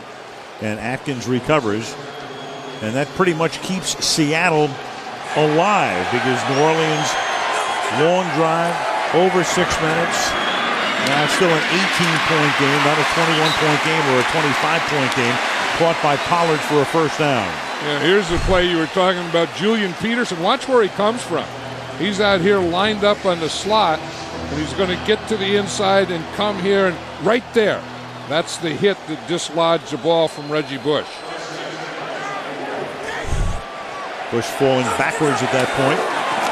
From the 23 now, here's Alexander up to the 27-yard line, and that's going to take us down to the end of the third quarter. So New Orleans maintaining an 18-point advantage. End of 3, 28-10 Saints. And Sunday Night Football will resume after these messages from your NBC station. Tonight's aerial coverage being brought to you by Gillette Deodorant. Seattle, the Space Needle, start the fourth quarter. Quest Field, Al Michaels, John Madden, Andrea Kramer. Seahawks down by 18. A one-touchdown favorite tonight. It's 2nd down and 7. Hasselbeck throws. That is caught in the middle of the field by Bobby Ingram for another first down. 2 in a row on this drive up to the 43-yard line.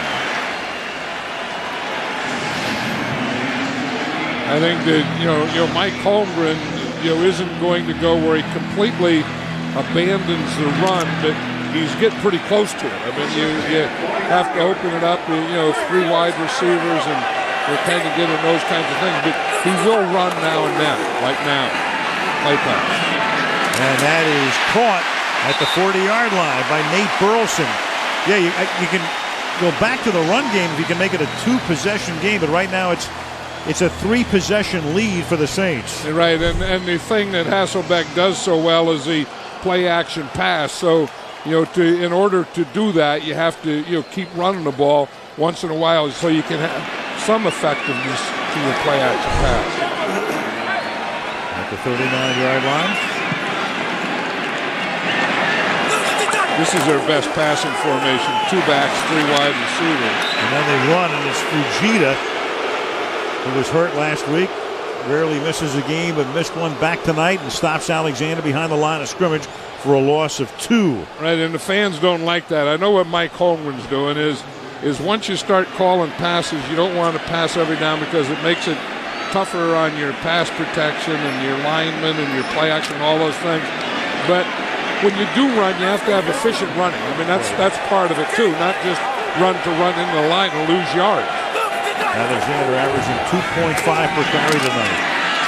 And that is caught by Nate Burleson, but he will be stopped at the 35-yard line, so make it the 34-yard line, setting up a 3rd down and 5 with 13 minutes to play. Well, you feel that Mike McKenzie, the corner there for the Saints, was saying, well, if you're going to catch that short slant, you're going to pay for it. He made him pay for it. McKenzie's made a few guys pay for it through the years. Well, this is where the Seahawks have to be aware of the blitz, because this has been a situation when the Saints have been blitzing. They're showing it. They're coming. You called it. And that's Charles Grant, who gets his first sack in what would be half of a season, in effect. All of this season and the final 4 games last year. And the crowd hates the fact that they bring in the punter. Now you see him, he's going to go from here. Tackle goes out, he comes to the inside, and no one picks him up. That's just a TN stunt. Matt Hasselbeck saw him right at the last minute and went down. Blackameyer to boot it. Puts it nose down. Tries to put some backspin on it. And they do get a break there because that'll pin New Orleans deep at the 2-yard line. Leroy Hill downs it there. But now what can the defense do? Can they keep them deep?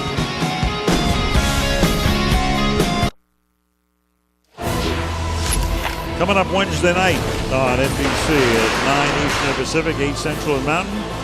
An all-new Bionic Woman. Wednesday night, right here, is look at fabulous shot of downtown Seattle, but they're not very happy at Quest Field at the moment. Saints have led all the way. It's 28-10. They need a 3-and-out. Does the Seahawk defense or a turnover, and instead you've got a catch, and they get out of the shadow of the goalpost as Miller makes the catch up at the 19 for a 17-yard pickup. Isn't that something? You have Reggie Bush back there. You play action fake to him. Now that holds all the linebackers then you can get the tight end in behind, and that's exactly what they do. You know, the Seattle Seahawks defense wanted to press him down there, keep him down here, stop Reggie Bush. They all went to Reggie Bush. Billy Miller gets the ball. And we've got Bush again. And John, we talked about the aggressive play calling of Peyton. Clear example right there. He knows 18-point lead. You pin deep. You take a chance. That's the kind of pass. You throw a pass to your number 2 tight end. Maybe it does get intercepted. Maybe that is the turnover. But that's the way Sean Payton calls him. He's been aggressive from start to finish. Yeah, and that's the time to do it. You know, if you're going to throw out of your own end zone, do it on first down. Don't wait for third and long, because that's when they know you're going to do it and they're going to come after you. They are going to respect the run of Reggie Bush on first down, so the play action is perfect. Bush had been up to 100 yards. Now he's back to 98.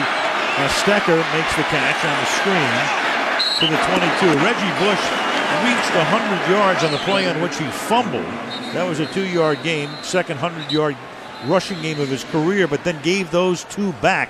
He's back down to 98, and he's back on the sideline, and we've got an injury timeout.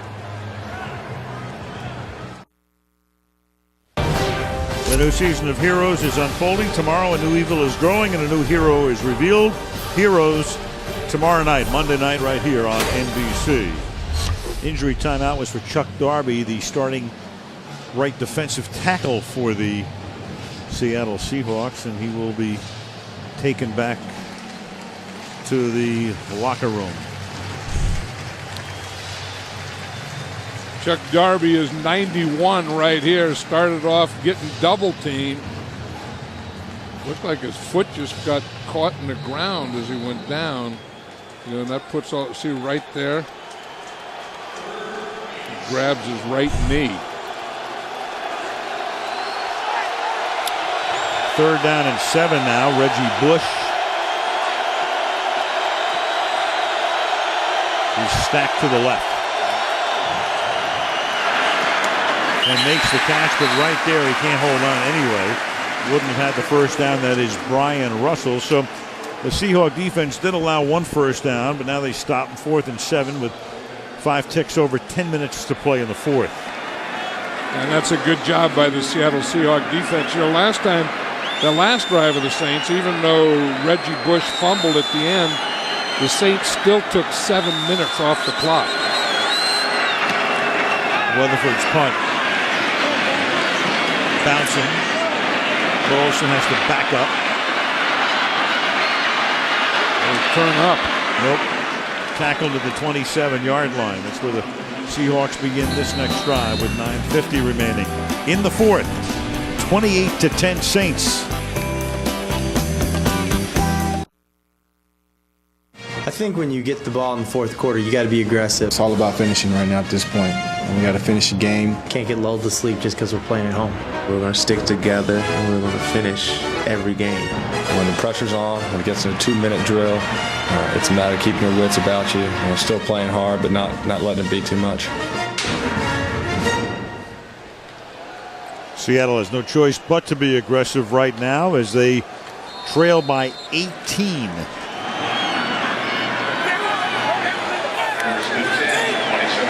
Maurice Morris is the running back, and they send him in motion. Leave Weaver in behind Hasselbeck to block. And he gets the pass away to Weaver as the safety valve because the rush was on. And again, the Saints 1 sack all season. And tonight they've had 4 and a lot of pressure on Matt. You know, and I think they've done a good job with that. I mean, they realized that was one of their problems, is they weren't getting pressure and they weren't calling pressure defenses. So tonight they started calling pressure defense. They started mostly on 3rd down, then they went to 2nd down, and that was their 1st down pressure there. Hasselbeck rolling, buying time, and then the pass is incomplete because McKenzie is right there with good coverage on Ben Obamano, and it will be 3rd down and 3. You know, I know one of the goals of this Saint defense tonight was to unsettle Hasselbeck. And don't you feel that he really has been unsettled? I mean, they kind of started early. They got it going more in the 2nd quarter. And I don't feel that Hasselbeck ever did get settled at all. John, that's 2 weeks in a row as well after what Mike Holmgren said was the best start of his career. Yeah. And he really didn't play well at all last week against Pittsburgh, and not playing well tonight. 3rd and 3. Sling it to the outside, and that's dropped by Weaver. And so it's 4th down and 3, and with 9:10 to go, Holmgren has to think about going for it here. But he's going to send in Plaquemire and company.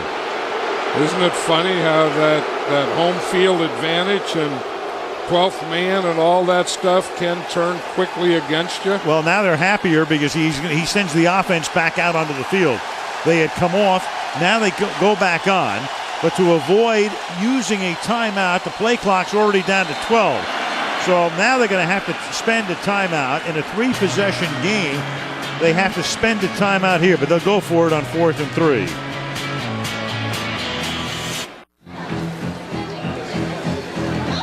The old fish market here in Seattle.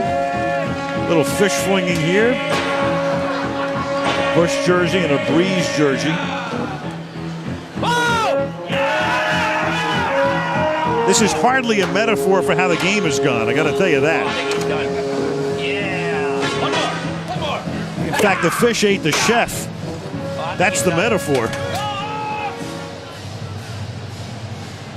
Reggie Bush, big night. Timeout was called by Seattle after they sent the punting unit in. Now they're going to go for it. It's 4th down and 3. They're down by 18. The ball is at their own 33-yard line. I think he'll be looking for Bobby Ingram here. I mean, in these situations, he's usually his go-to guy. Ingram's in the slot to the right. Instead, they're going to run it. And Weaver won't get it. So they run the fullback on a 4th and 3. And they turn the ball over to the Saints on downs. Yikes. Yeah, that is a yikes. And they had time to think about it, too. That call was after a timeout. Unbelievable.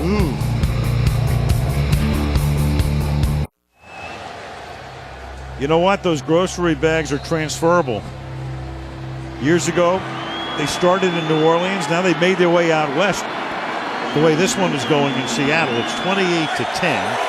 Saints on top at the 36, 1st down. Take some time off the clock as Reggie Bush swings to the outside. Loss of 2. Here's Andrea. Well, Reggie Bush has obviously been the story of this game, but he was also in the news this week when a report surfaced that a sports marketer will meet with NCAA investigators about payments and benefits he allegedly provided Bush and his family while the back was still at USC, which would be a violation of NCAA rules. Now, Bush continues to deny any wrongdoing, and a source close to him told me, "This story hasn't changed in 18 months. No allegations have been proven." It's a big story, especially around Los Angeles. On 2nd and 12, Brees is going deep. The pass is incomplete. It is an ongoing story. It's been around. Of course, the bottom line of it is if the NCAA does find that Bush did receive improper benefits, conceivably, they could force USC to forfeit the games it won and cost them a national championship a couple of years ago. That would be the bottom line. But again, the story has been ongoing for months. Who knows where it's going to wind up?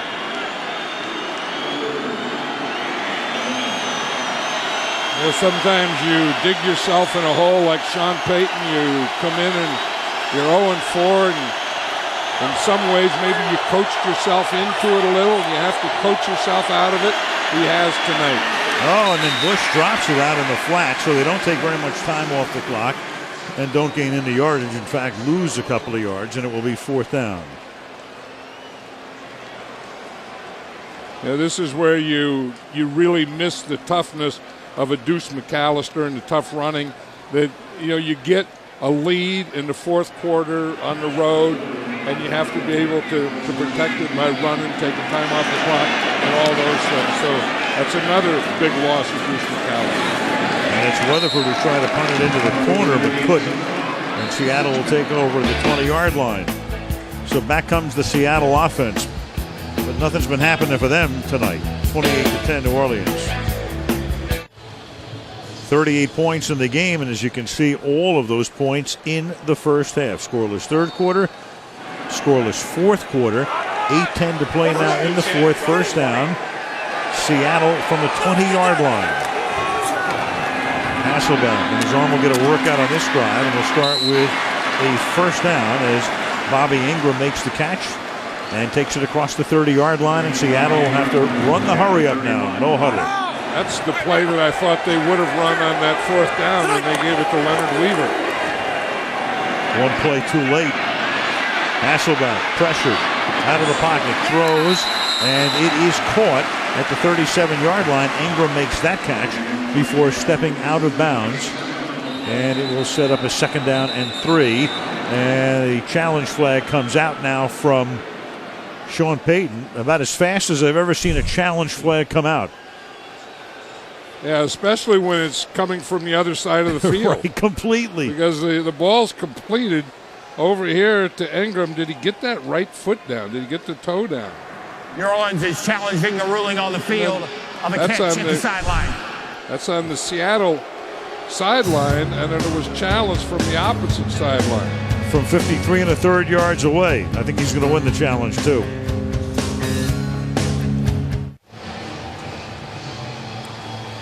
This is a very close call. We'll take a look at it here.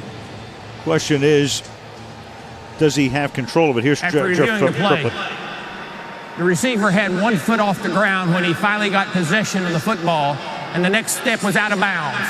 Therefore, it's an incomplete pass. It'll be 2nd down.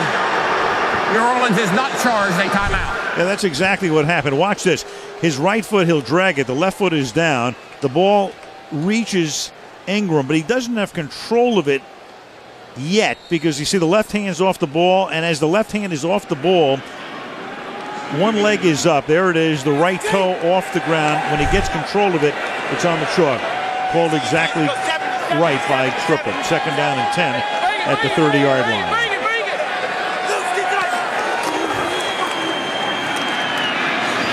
Hasselbeck too deep for Burleson. Coverage on the play by number 22, Fred Thomas. It'll be 3rd down and 10. I think they've established that they'll go outside. I think now to get a 1st down here, they have to run something inside, in the middle, something in between the numbers. Because the Saint defense is doing a pretty good job of covering outside between the numbers and the boundaries. And I think something, in the middle, in this area here, would be effective. 3rd and 10 from the 30. There it is. Hasselbeck throwing, finds his man at the 50-yard line. That's Ben Obamano. He gets taken down by Fred Thomas, and on 3rd and 10 they convert. And he did have Bobby Ingram in there. That's where I thought he'd go, but they were playing a soft cover too, and they were kind of giving him that area. From the 49 now on 1st down. Hasselbeck over the middle. Hits Ingram, and Bobby Ingram takes it to the 21, and there is a flag down. Right, and that was the play on that play before. He had Ingram in the same spot, wide open, and he went just outside there. And I think that Mike Holmgren has something going here now. Illegal contact. 34 in the defense. That penalty is declined. Result of the play, 1st down. Mike McKenzie, ball at the 22 now, 1st down. This is what Bobby Ingram does well. I mean, he's a good slot receiver, and most of his catches are in the middle of the field. And you feel that Matt Hasselbeck knows that, sees that coverage, and is going to work that middle. Seneca Wallace came sprinting into the huddle. I don't know what they called Mike McKenzie on there. Neither did he. That's why he argued. Looked like he just got run over. Wallace is wide to the right. Hasselbeck stepping up. Got contacted. Now flips it. It's caught at the 14-yard line. And Nate Burleson will take it to the goal line and out of bounds just shy of the end zone. Heck of a hit there by Mike McKenzie. I mean, that should have been a touchdown. Mike McKenzie comes over and makes a heck of a hit, and now they're giving him a touchdown. Now they're going to call it a touchdown as Hasselbeck runs up, hits Burleson as McKenzie knocks him out of bounds. Does he get the ball inside the pylon? The runner had both feet inbounds when he hit and went over the pylon with the football over the top of the pylon. It is a touchdown. And remember now the new rule, the ball has to go over the outside of the pylon. It used to be the ball could be outside and any part of your body could be inside, but now it is the ball. So it is a touchdown. Josh Brown for the extra point to try to make it an 11-point game, and he does. So all of a sudden, Seattle is within a touchdown, a 2-point conversion, and a field goal, 28-17. 80 yards, 6 plays, all passes.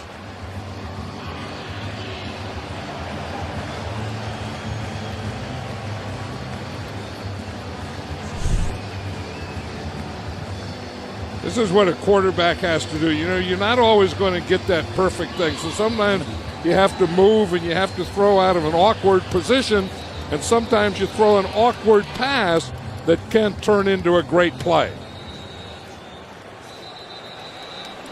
Well, that's one of those plays you start moving forward, and you have to have an awareness of where that line of scrimmage is.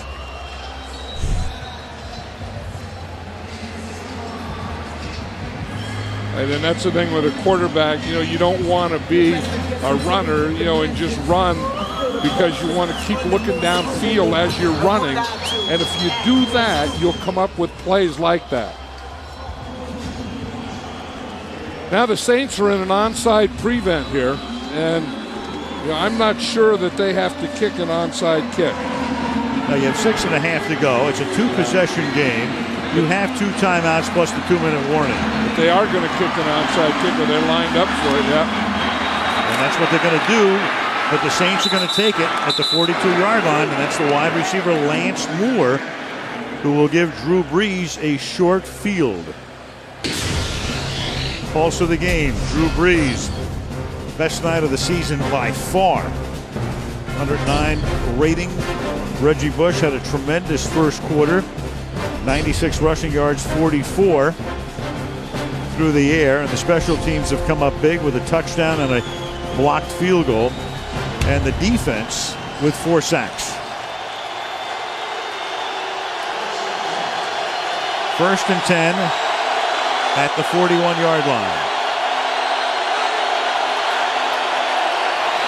Brees will start by handing it to Reggie Bush, who earlier had a 100-yard night, but now he is lost on 2 carries to go to 96, picks up 2 more here, and he's back to 98. And he's still running to that left side. That's what Sean Payton said, is we want to run to that left side. We want to run at Darryl Tapp, and they've been doing a good job at it. And Jamal Brown, the left tackle, has done an excellent job of not only run blocking against Tapp, but pass protecting against him.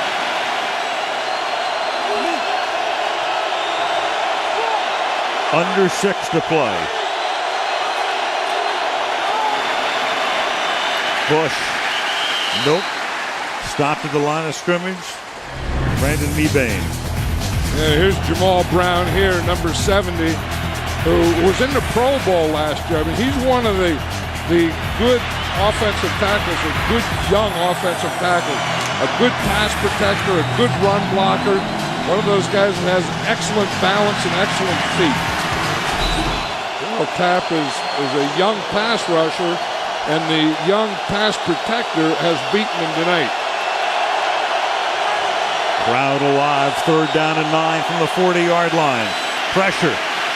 Brees throwing off balance and incomplete. They brought the blitz. Brees threw it going backwards. 4th down. Yeah, he would have had something there too. He did have a receiver downfield, but that pressure didn't let him throw it. And a flag. Brees was in the pocket. Intentional grounding. Yep. Offense, number 8. Ball will be placed in the spot of the foul. Lost it down. 4th down. No receiver in the neighborhood. When you're in the pocket, you have to have a receiver in the area to which you're throwing. The pressure was on. So Brees with intentional grounding, moving it back to the 48-yard line. He'd have to be outside this box where those red lines are. And you see he's about right on it when he throws that ball away. And he got hit just as he threw it, and he got his number changed from 9 to 8.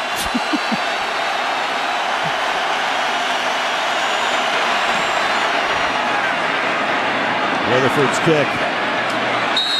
Fair caught at the 9-yard line by Burleson. That's when you know the heat is on, when you get your number changed on a play. when you drop back as a number 9 and you get a penalty and it's not number 8. Everything bad happened to me on that one. Meanwhile, Hasselbeck with 300 yards tonight, and the rating for the two quarterbacks almost exactly the same. I mean, it's funny.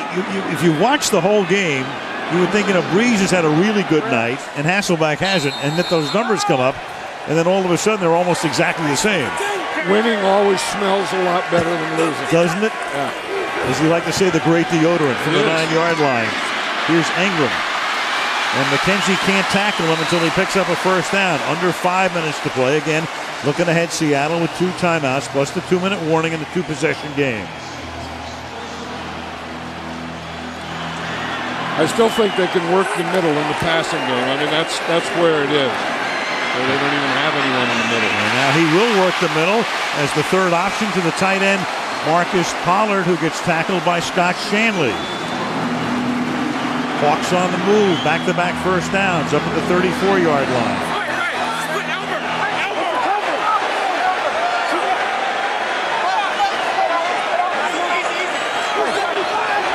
Hasselbeck changing. Snap it with 4:12.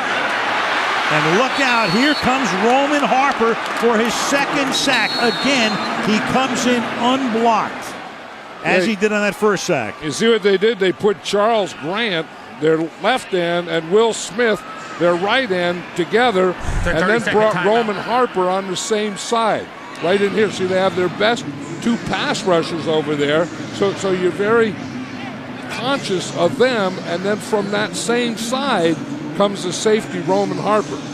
That was a good setup. That was a good scheme, a good design. Big play. A big play in another area as well. It forces Seattle now to take a timeout, which is their second.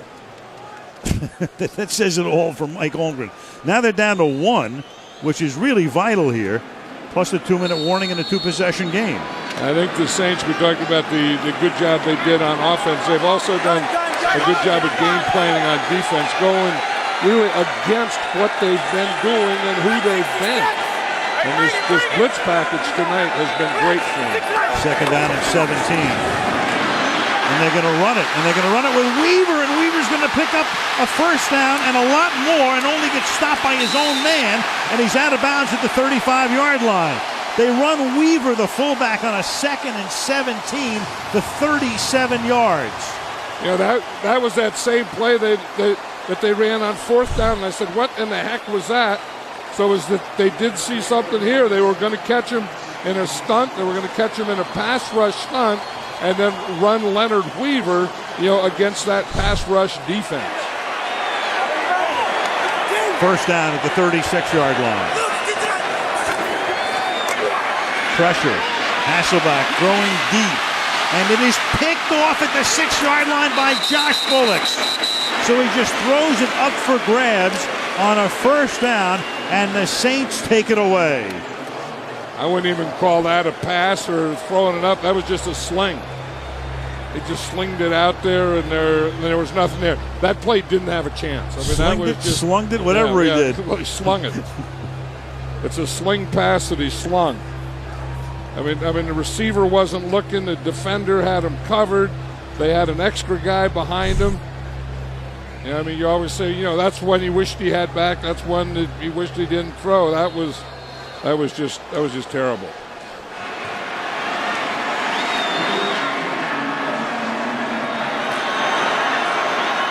First down for the Saints now at the 12-yard line, and now Seattle in no man's land. Only 1 timeout plus the 2-minute warning. Aaron Stecker. When do you want to take your timeout is the question here. Pick your poison. Not yet. Second down and 10. Next week we go to Denver. The Pittsburgh Steelers on Sunday Night Football. Take a look at Mike Tomlin's gang. They're hot. They beat Seattle last week 21-0 against Jay Cutler and the Broncos. 7 o'clock Eastern time for football night in America a week from tonight. Pittsburgh and Denver. Second down and 10 now. Brees takes the play clock all the way down. He gives it to Stecker. He takes it up to the 15-yard line. Now you use your timeout, I would here. say. Yeah, because you want them back-to-back. I mean, you want a timeout, and then you want the 2-minute warning. But they're going to let it run down here. It's 3rd down and 7. So then he's just going to use the 2-minute warning. Well, they can stop it here. He'll take his timeout, I would assume, if he stops him here on the 3rd down before the 4th down play. They're going to have to run a play before the 2-minute warning. Right. So he's going to get 2 timeouts. He has one of his own, and he's going to get a 2-minute. And if he forces a punt, the clock will stop on the change of possession. Can they pick up the 1st down? They can't. Now you can take your timeout. Here's Stecker. And they'll stop the clock now with their final timeout with 2:26 on the board. So he really gets 2 more timeouts because, excuse me, he'll get a timeout at change of possession. Right. Then he'll get a 2-minute timeout. A 2-minute warning. But they put themselves in a box right now, and of course they put themselves in the box right from the beginning tonight. There was that bad snap on a punt early in the game. New Orleans jumped out in front by a score of 7-0. We're leading 21-0. Just another reason we love the NFL, John. I mean, you come in here and we think, okay, Seattle's at home. They played a horrible game last week, but they'll put it together tonight. New Orleans looks pretty bad in their 4 games, lose to Carolina, and then the Saints come in here and look like they did last year for the most part. Yeah, and I think part of it is they were able to play uphill. I mean, they got that special teams touchdown, and then they were playing with a lead all night, and this is a totally different team from the first 4 games. And, Drew Brees, you can see he's playing with confidence. Reggie Bush is something special. And I like what their defense did. I mean, they kind of introduced a blitz package that I know Seattle wasn't ready for. Rutherford's kick. Backs Burleson up to the 26-yard line. And Burleson to the 47-yard line. Tackled there by Troy Evans. So now you have 2:13 remaining. No timeouts. Clock will stop at 2 minutes. And down by a touchdown, a 2-point conversion, and a field goal. And Stecker's shaken up, and he'll come off. I think the couple of big things here is one, you have to worry first about your protection. Know what the Saints are doing, know where the blitzes are coming from so you can pick them up. And then, of course, then you have to have the receivers winning their battles. I still think you can throw in the middle. In the 48, they go to the outside, and getting out of bounds to stop the clock at 2:08 is Bobby Ingram. And Bobby Ingram tonight has been on the receiving end of a Hasselbeck pass 9 times for 120 yards. The Saints aren't going to give you the big one, but in not giving you the big one, you can't take the short one either. I mean, you have to take that middle one. You have to take that 15, 17-yard stuff and get a couple of those and get in the end zone. You just can't come back here and heave it in the end zone. Peyton gesturing wildly on the sidelines on 2nd down and 2. Seneca Wallace in the game as a receiver. Hasselbeck throwing for Wallace, who makes a great catch in coverage. Takes it to the 15, and that's going to take us to the 2-minute warning. So the backup quarterback to Matt Hasselbeck, Seneca Wallace, goes in motion. Really didn't get that free. Makes a wonderful catch. Good coverage. 29 yards, and the 2-minute warning comes with a 1st and 10 at the 15-yard line for the Seattle Seahawks.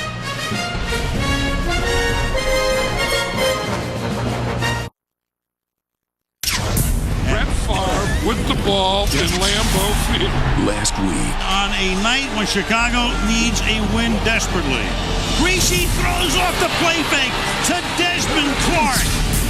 Touchdown, Chicago. Next week, we go a mile high.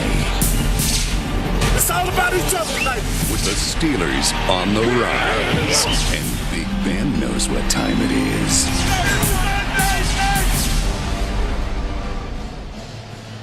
That's next Sunday night. Now on this Sunday night, that's Seneca Wallace, the backup quarterback.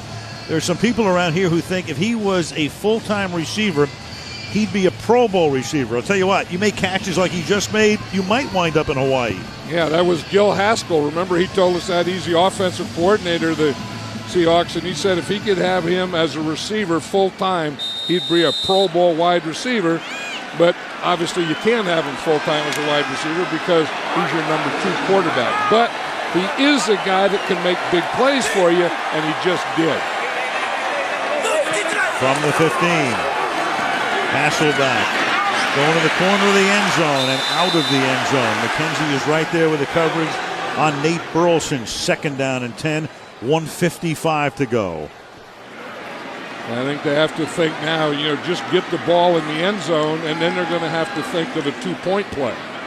So I think that, they're thinking here in terms of 8, getting 8 on this one, and then 3. Now, I don't know if you get the 4th down, I don't know if I wouldn't kick a field goal and then come back with the 8. That's the other option. Yeah, You're exactly right. You need a combination of 8 and 3. Double down. 2nd and 10 from the 15. And that pass is incomplete, intended for Ben Obamano. It'll be 3rd down and 10. And you're right, John. I think if it gets to 4th and 10 now, you kick the field goal, you're still going to have to recover an onside kick. No matter what happens, you're going to have to recover an onside kick. Right, and if you get the 8, then you can go for the onside kick to get the 3. But you don't want to go for it in 4th down and not get it and then have the game over. I think you'd want to kick the field goal on 4th down, then the onside kick, and then try for the 8. 3rd down and 10 with 1:52 to go. And they're going to run Weaver on a draw, so it's almost as if they're going to go 3 and then 8. I mean, when you run a play like that, and they keep doing that. I mean, tonight on critical 3rd down plays, I mean, that sort of sums up what a lot of Seahawk fans feel right now. And you got to go, I mean, first of all, I think they ought to kick a field goal now. I do too. I mean, but you have to go with the guys that you pay all the money to, and that's not Leonard Weaver when you need a big play. Right, 4th down and 9. I'm with you 1,000% on this one here. Hasselbeck throws, and it is incomplete in the end zone, and that's just the way the game is going to end with New Orleans running the clock out. I'm stunned. I really am stunned. I am too. They didn't give themselves a chance. I mean, by kicking the field goal, you keep the game alive, and you still give yourself a chance. Absolutely. By going 4th down, now it's incomplete. Now it's for all intent and purpose, game over. Yeah. Again, we hate to beat it to death here, but it doesn't matter how you get it. 3-8 or 8-3. And now they're down to, I'll tell you what they're down to now. They're down to 3-3. That's their record. And they're lucky they're playing in the NFC West because Arizona loses today. And Warner got hurt. And Leinert's already on injured reserve, so they're 3-3. 49ers can't score. And St. Louis hasn't won a game. So a couple of kneel downs will end it. We can tell you that Sunday Night Football is being brought to you by Chevy and American Revolution. By Wendy's. Visit Wendy's.com for a chance to win hot, juicy burgers for life. By Verizon Wireless. Get all the football action from NBC Sports right on your VCast phone. And by Coors Light Cold Activated Bottle. When the mountains turn blue, your beer is cold. New Orleans was cold coming in. And the Saints are going to go home feeling a lot better about themselves. Oh, and they feel that they're still in things. And sure. Like you say, the Seahawks feel that obviously they're still in. I mean, you just mentioned the teams in their division, and every one of them has lost at least one quarterback. And the Seahawks have, if you look at the records of their opposition, the easiest schedule the rest of the way. Meanwhile, New Orleans goes home. They play Atlanta, then at San Francisco. They get Jacksonville at home. They're tough. But then they get St. Louis. They're at Houston. They're at Carolina. A lot of stuff can happen. Horse Trailer Player of the Game. CC will join us. Drew Brees will be talking to Andrea. All that coming up on the postgame show as New Orleans comes into Seattle and they stun the Seahawks. The final score, 28-17. The NBC Sunday Night Football postgame show coming up next.